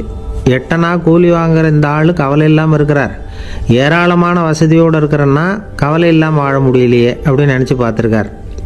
அது சரி, 8 அணாவில் எப்படி குடும்பம் நடத்துகிற அப்படின்னு கேட்டாராம். எனக்கு கிடைக்கிற 8 அணாவில் 2 அணா குடும்பத்துக்கு செலவழிக்கிறேன், 2 அணா பழைய கடனுக்கு கொடுக்குறேன், 2 அணா தர்மம் செய்கிறேன், 2 அணா வட்டிக்கு கொடுக்குறேன், ஒரு குறையும் இல்லைன்னாராம். ராஜாவுக்கு ஒன்றும் புரியல. எனக்கு ஒன்றும் புரியலேன்னு இருக்கார். ஐயா, எனக்கும் என் மனைவிக்கும் 2 அணா செலவாகுது. வயசான அம்மா அப்பா இருக்கிறாங்க, சின்ன வயசில் என்னை காப்பாற்றினவங்க அவங்க. அந்த கடனுக்கு 2 அணா செலவாகுது, அது பழைய கடன். என் தங்கச்சி ஒருத்தி ஆதரவு இல்லாத நிலைமையில் தன்னுடைய மகனோட என் வீட்டில் இருக்கிறா. அவளுக்கும் அவள் மகனுக்கும் 2 அணா செலவு பண்ணுறேன், அது தர்மம். எனக்கு 2 பிள்ளைங்க இருக்கிறாங்க, அவங்களுக்கு 2 அணா செலவு பண்ணுறேன், அது வட்டிக்கு கொடுக்கறது மாதிரி. பிற்காலத்தில் அவங்க எங்களை காப்பாற்றுவாங்க. அந்த வகையில் நான் திருப்தியோடு வாழ்ந்துக்கிட்டு இருக்கிறேன் அப்படின்னாராம். ராஜாவுக்கு அர்த்தம் புரிய ஆரம்பிச்சுதான். அந்த பெரிய நிலத்தை விலை கொடுத்து வாங்கி அந்த பெரியவருக்கே தானமாக கொடுத்துட்டாராம். இப்போ உழுதவருக்கே நிலம் சொந்தமாயிட்டுது. அன்னையிலேருந்து அரசனுக்கும் ஆறுதல் கிடைச்சிதான். இப்படி ஒரு கதை சொல்லுவாங்க. 8 அணா வருமானத்தை வச்சுக்கிட்டு எப்படி காலத்தை தள்ளுறதுன்னு சொல்கிறதுக்காக இந்த கதையை சொல்கிறதாக யாரும் தப்பாக நினச்சிக்கக்கூடாது. கிடைக்கிறத எப்படி பங்கு போடுறார், எப்படி திருப்தியாக வாழறார் அப்படிங்கிறது தான் முக்கியம். அது மாதிரி இன்றைக்கு இந்த பொங்கல் திருநாளில் உழவர்கள் மனசு மகிழ்ச்சியாக இருந்ததுன்னா அது எல்லாரும் மகிழ்ச்சியாக இருக்கிறது மாதிரி அர்த்தம். அதனால் அவர்கள்ட்டேருந்து நாம் பாடம் கற்றுக்கணும். சில உழவர்கள் தங்கள் நிலத்தில் விளையிறத தாங்கள் சாப்பிட மாட்டாங்க, அடுத்தவங்கள்ட்ட விற்றுட்டு சந்தையில் போய் வேறு அரிசி வாங்கிட்டு தான் இவங்க சாப்பிடுவாங்க. அப்படிப்பட்ட விவசாயிகள்லாம் இது உண்டு. பங்கிடுகிற பண்பை உழவர்கள்ட்ட இருந்து கற்றுக்கொள்ளுங்கள் அப்படிம்பாங்க. ஒரு ஆள் நிம்மதியாக மகிழ்ச்சியாக இருந்தானா, உங்கள் நிம்மதிக்கும் மகிழ்ச்சிக்கும் என்ன காரணம்னு கேட்டிருக்கார் இன்னொருத்தர். என்கிட்ட இருந்தது பூராவையும் என் பிள்ளைங்களுக்கு சமமாக பங்கு போட்டு கொடுத்துட்டேன், எனக்குன்னு எதுவுமே வச்சுக்கல, அதுதான் நிம்மதிக்கு காரணம்ன்றிருக்கான். உங்ககிட்ட இருந்தது எவ்வளவு இருந்தது அப்படின்னு கேட்டிருக்காரு அவர். மொத்தமாக ஒரு 50,000 ரூபா இருக்கும் அப்படின்னு இருக்கான். அவ்வளவும் பணமாகவே இருந்ததா அப்படின்னு கேட்டிருக்காங்க அவங்க. இல்லைங்க, அவ்வளவும் கடன், அதை தான் பிரித்து கொடுத்துருக்கேன் பிள்ளைங்க கிட்ட அப்படின்னு நானா. அவன் எது ரொம்பவும் கஷ்டமான காரியம் அப்படின்னு கேட்டார் ஒருத்தர். ஒருத்தருக்கு ஒருத்தர் சண்டை போடாமல் இருக்கிறது தான் ரொம்ப கஷ்டமான காரியம் அப்படின்னு தோணுது. ஒரு நாட்டுக்கும் இன்னொரு நாட்டுக்கும் சண்டை, நாட்டுக்குள்ளேயே ஒரு குரூப்புக்கும் இன்னொரு குரூப்புக்கும் சண்டை. ஏன் சண்டை போட்டுக்கிறீங்கன்னு கேட்டு பாருங்கள். நாங்கள் சமாதானத்துக்காக தான் சண்டை போட்டுக்கிறோம் அப்படிம்பாங்க. வாழறதுக்காக பிறந்த மனுஷன் லட்சியத்துக்காக உயிரை விட தயார் அப்படின்னு சொல்லிகிட்டு இருப்பான். அப்படி உயிரை விடுறவங்கள நாமளும் பாராட்டுவோம். ஆனால் ஒன்றும் இல்லாத விஷயங்களுக்கெல்லாம் சண்டை போடுறவங்களெல்லாம், அப்படிப்பட்டவங்களையும் சரி உயிரை விடுறவங்களையும் சரி என்னென்னு சொல்கிறது, யுத்தங்களாலேயும் சண்டைகளாலேயும் நாம் அடையிறது என்னங்கிறது ஒரு பக்கம் இருக்கட்டும், இழக்கிறது என்ன தெரியுமா? ஏராளமான உயிர்கள். ரத்தம் சிந்தறதுக்கு நான் தயார் அப்படின்னு மார்தட்டி சொல்லலாம். ஆனால் ரத்தம் சிந்தினா உயிர் காத்துக்கிட்டு இருக்க தயார் இல்லை. அதாவது உயிர் நமக்காக காத்துக்கிட்டு இருக்க தயார் இல்லை. இழக்கிற ரத்தத்தை ஈடுகட்டினா தான் உயிரை காப்பாற்ற முடியும். அதனால் இது சம்மந்தமாக ஆராய்ச்சி செய்கிற கட்டாயம் ஏற்பட்டு போச்சு. அதோட விளைவாக புதுசாக ஒன்றை கண்டுபிடிச்சிருக்கிறாங்க. அதுதான் செயற்கை ரத்த பொடி. இப்போ இந்த திடீர் சாம்பார் பொடி, திடீர் ரசப்பொடி, திடீர் காப்பி பொடி இப்படிலாம் சொல்கிறோம்ல, அது மாதிரி இது திடீர் ரத்த பொடி. இஸ்ரேல் ஒரு சின்ன நாடு, மக்கள் தொகை குறைச்சல், அதோட போர்கள் வேறு. அதனால் காயம்பட்டவங்களை காப்பாற்றியே தீர வேண்டிய கட்டாயம். காப்பாற்றணும்னா ரத்த இழப்பை தடுக்கணும். அப்படின்னா உடனடியாக புது ரத்தம் செலுத்தி ஆகணும். திடீர்னு ரத்தம் வேணும்னா எங்கே போகிறது? அதுவும் கிடைக்கிற ரத்தம் சேர்கிற குரூப்பாக இருக்கணும். ஒரு வேடிக்கை பார்த்தீங்களா, நான் வேறு குரூப்பு நீ வேறு குரூப்புன்னு இவன் சண்டை போடுறான். இதில் அடிப்பட்டவனுக்கு ரத்தம் கொடுக்க போனால் அதுலேயும் அது வேறு வேறு குரூப்பாக இருக்குது. அது ரத்தமும் வேறு வேறு குரூப்புன்னு சொல்லிகிட்டு இருக்குது. எந்த குரூப்பு ரத்தம் வேணும், அது உடனடியாக கிடைக்கலன்னா என்ன பண்ணுறது? இப்படிப்பட்ட கஷ்டம்லாம் நமக்கு வந்துடுது. இதுக்காக தான் விஞ்ஞானிகள் இந்த ரத்த பொடியை கண்டுபிடிச்சிருக்கிறாங்க. அதாவது ஒரு ஆள் அடிபட்டு போட்டான்னு வச்சுங்களேன், அவனுக்கு ரத்தம் கிடைக்கல, உடனே என்ன பண்ணலாம்? இந்த சுத்தப்படுத்தப்பட்ட தண்ணீரை கொஞ்சம் எடுத்துக்க வேண்டியது, அதில் இந்த ரத்த பொடியை கரைக்க வேண்டியது. இப்போ இந்த செயற்கை ரத்தம் தயாராகிட்டுது. இதை அந்த ஆள் உடம்புல ஏற்றி விட்டுற வேண்டியது. இயற்கையாக நம்ம உடம்புல இருக்கிற ரத்தம் என்னென்ன வேலை செய்யுதோ அதே வேலையை இதுவும் செய்யும். அதாவது ஆக்சிஜனை உடம்புல எல்லா இடத்துக்கும் எடுத்துகிட்டு போகுது. அந்த வேலையை இந்த செயற்கை ரத்தமும் செஞ்சுடுது. ஆனால் ஒரு விஷயம், இந்த செயற்கை ரத்தம் ஒரு அவசரத்துக்கு தான் உபயோகப்படுத்தலாம், ஒரு முதல் உதவி மாதிரி. அதை அப்படியே நிரந்தரமாக விட்டுற முடியாது. பின்னாடி தேவையான குரூப்பு உண்மையான ரத்தம் கிடைச்ச உடனே அதை செலுத்திக்கணும். உண்மையான ரத்தத்தை 20லேருந்து 40 நாள் வரைக்கும் தான் பாதுகாக்க முடியும். அதுவும் குளிர்பதன பெட்டியில். அதுக்குள்ளே உபயோகப்படுத்தலைன்னா அது வீணாக போயிடும். இந்த ரத்த பொடி அப்படி இல்லை, எவ்வளோ நாள் வேணும்னாலும் அப்படியே வச்சுருக்கலாம். குளிர்பதன பெட்டியும் தேவையில்லை. ஆனால் ஒன்று, இது தண்ணியில் கலந்து செயற்கை ரத்தமாக ஆக்கிவிட்டா அதோட வலு 72 மணி நேரம் தான். அதாவது 3 நாள். அதுக்குள்ளே அந்த ஆசாமியை எங்கேயாவது ஆஸ்பத்திரிக்கு தூக்கிட்டு போய் உண்மையான ரத்தத்தை கொடுத்துடணும். சண்டையில் அடிபடுறவங்க, சாலை விபத்தில் அடிபடுறவங்க, இவங்களுக்கெல்லாம் அவசரத்துக்கு கை கொடுத்து உதவுறது இந்த செயற்கை ரத்த பொடி. அதுக்கப்புறம் நாம் கொடுக்குற ரத்தம் தான் அவங்கள காப்பாற்றணும். இன்றைக்கி ரத்தத்தை தானமாக கொடுக்க தயாராக இருக்கிற நல்ல உள்ளங்கள் ஏராளம். எவ்வளவு ஆக்சிடெண்ட்டு, ஆப்ரேஷன், இதில் சம்மந்தப்பட்டவங்களை காப்பாற்றுறது நாம் தானமாக கொடுக்குற ரத்தம் தானே. ஒரு ஆக்சிடெண்ட்டு, ஒரு ஸ்கூட்டர் ஒரு ஆள் மேலே மோதி விட்டுது, பார்த்து வரக்கூடாதா அப்படின்னா அந்த ஆள், நீ தான் பார்த்து நடக்கணும், ஏன்னா 20 வருஷமாக நான் அந்த ஸ்கூட்டரை ஓட்டிகிட்டு இருக்கிறேன் அப்படின்னு நானா இவன். இதுக்கு அவன் சொன்னானா, நீ தான் பார்த்து ஓட்டணும், ஏன்னா 40 வருஷமாக நான் இப்படி நடந்துக்கிட்டு இருக்கிறேன் அப்படின்னு நானா. ஒரு ஊரில் ஒரு ராஜா இருந்தார். பெரிய அரண்மனையில் தான் இருக்கிறார். எல்லா வசதியும் இருந்தது. இருந்தாலும் அவர் எல்லாரும் சொல்கிறது எப்படி தெரியுமா? பிச்சைக்கார ராஜா. அப்படி ஒரு பேர் அவருக்கு நிலச்சி போச்சு. ஜனங்களும் சரி, மற்ற தேசங்களில் உள்ளவங்களும் சரி, அவர் அந்த பேர் சொல்லியே குறிப்பிடுறது வழக்கமாக போட்டுது. இது அவருக்கு ரொம்ப கவலையாக போச்சு. என்ன இது, நம்மளை தேடி வர்றவங்களுக்கெல்லாம் நாம் சோறு போடுறோம், நம்ம புகழ்ந்து பாடல் ஏற்றி கொண்டு வர்ற புலவர்களுக்கெல்லாம் அவங்க எப்படி வந்தாலும் ஒருவேளை சோறு போடணுங்கிறது உத்தரவு. இவ்வளவுலாம் செஞ்சும் நம்மளை போய் பிச்சைக்கார ராஜான்னு எல்லாரும் சொல்கிறாங்களே, அது ஏன், எதுக்காக இப்படி சொல்கிறாங்க? இதுதான் ராஜாவுக்கு குழப்பம். சரி, இதை பற்றி நம்ம அமைச்சர்கள்கிட்ட கேட்கலாமா அப்படின்னு யோசனை பண்ணார். இந்த விஷயத்தை போய் அவங்கக்கிட்ட எப்படி கேட்கறதுன்னு அவருக்கு தயக்கமாக இருந்தது. கௌரவ குறைச்சலாக தெரிஞ்சுது அவருக்கு. சரி, சாதாரண குடிமக்கள்கிட்ட இதை பற்றி கேட்கலாமா அப்படின்னு யோசனை பண்ணார். கேட்கலாம், ஆனால் அவங்க யாரும் ராஜா முன்னாடி வந்து நின்று தைரியமாக பேசக்கூடிய அளவுக்கு இல்லை. ராஜாவோட குழப்பம் நாளுக்கு நாள் அதிகமாக போச்சு. கடைசியாக அவர் ஒரு முடிவுக்கு வந்தார். அதாவது இதை பற்றி ஒரு பிச்சைக்காரங்கிட்டே கேட்டு பார்த்துட்டா என்ன. இதுதான் அவர் பண்ண முடிவு. உடனே மாறு வேஷம் போட்டுக்கிட்டு நகர்வலம் போனார். ஒரு பிச்சைக்காரனை கண்டுபிடிச்சார். இதை பாருப்பா, நம்ம ராஜாவை எல்லாரும் பிச்சைக்கார ராஜான்னே சொல்கிறாங்களே, அதுக்கு என்ன காரணமாக இருக்கும் அப்படின்னு கேட்டார். அதுக்கு அவன் சொல்கிறான், இதுக்கான பதிலை இன்னும் ஒரு 30 நாளில் சொல்கிறேன் அப்படின்னா. உடனே இவருக்கு சந்தோஷம். உண்மையை அவங்ககிட்ட சொன்னார். நான் வேற யாரும் இல்லை, நான் தான் இந்த நாட்டு ராஜா. இப்போ நீ என் கூடவே வந்துடு, அரண்மனையிலேயே தங்கிக்கோ. 30 நாள் கழித்து எனக்கு பதில் சொல்லிவிட்டு அதுக்கப்புறமா நீ போகலாம் அப்படின்னு சொல்லி அழைச்சிட்டு வந்துட்டார். அரண்மனையில் ஒரு மூலையில் அவன் தங்கறதுக்கு இடம் கொடுத்தார். தினம் 2 வேளையும் இவனுக்கு சோறு போடுங்க அப்படின்னு உத்தரவு போட்டார். ராஜா கொடுத்த இடத்துல போய் உக்காந்துக்கிட்டான் அந்த பிச்சைக்காரன். தினமும் அந்த அரண்மனையில் நடக்கிறதையெல்லாம் கவனிச்சுக்கிட்டு வந்தான். வேளைக்கு சாப்பாடு வரும், சாப்பிட்டுக்கிட்டு இருக்கான். இப்படி 30 நாள் முடிஞ்சுது. ராஜா வந்தார். என்ன, என்னோட கேள்விக்கு பதில் என்னன்னு கண்டுபிடிச்சிட்டியான்னார். கண்டுபிடிச்சிட்டேன்னா. என்ன எல்லாரும் பிச்சைக்கார ராஜான்னு சொல்கிறாங்களே, அது நியாயமாக படுதா உனக்குன்னு கேட்டார். நியாயமாக தான் படுது, சந்தேகம் இல்லாமல் நீங்கள் பிச்சைக்கார ராஜா தான். என்னதான் நீங்கள் வசதியோடவும் படைபலத்தோடவும் இருந்தால் கூட நீங்கள் எங்கள் வர்க்கத்தை சேர்ந்த ஆசாமி தான் அப்படின்னு அடித்து சொல்லிவிட்டான் அந்த ஆள். ஏனால் அப்படி சொல்கிறேன்னு கேட்டார் இவர். அரசே, ஒரு உண்மையை கண்டுபிடிச்சி சொல்கிறதா நான் உங்ககிட்ட சொன்னேன். நீங்கள் ராஜ பரம்பரைன்னா உடனே உங்கள் கழுத்தில் கிடக்கிற முத்து மாலையை கழட்டி பரிசாக கொடுத்துருப்பீங்க, பொன்னையும் மணியையும் கொடுத்துருப்பீங்க. ஆனால் நீங்கள் அப்படி செய்யலை. என்னை ஒரு மூலையில் உட்கார வச்சு 2 வேளை சோறு போட சொன்னீங்க. உங்களை தேடி யார் வந்தாலும், யார் வந்து பாராட்டி பேசினாலும் அல்லது பிரச்சனைகளை சொன்னாலும் நீங்கள் செய்கிற ஒரே காரியம் சோறு போடுறது தான். பிச்சைக்காரனுக்கு சோறு மட்டும்தான் உலகம். உங்கள் விஷயத்திலையும் நீங்கள் அப்படி தான் நினைக்கிறதாக தெரியுது. நல்லா கவனிங்க. எந்த ஒரு பிரச்சனைக்கும் சோறு தான் முடிவுன்னு நினைக்கிறீங்க பாருங்கள். நீங்கள் சந்தேகமில்லாத எங்களை சேர்ந்த ஆள் தான் அப்படின்னு விட்டான் அந்த பிச்சைக்காரன். அதுக்கப்புறம் தான் அந்த ராஜா தன்னுடைய தவறுகளை எல்லாம் திருத்திக்கிட்டாராம். பசின்னு வர்றவங்களுக்கு சோறு தான் போடணும், அது தப்பு இல்லை. பாராட்ட வர்றவங்களுக்கெல்லாம் சோத்தையே போட்டு அனுப்புனா இப்படி தான் பேர் வரும்.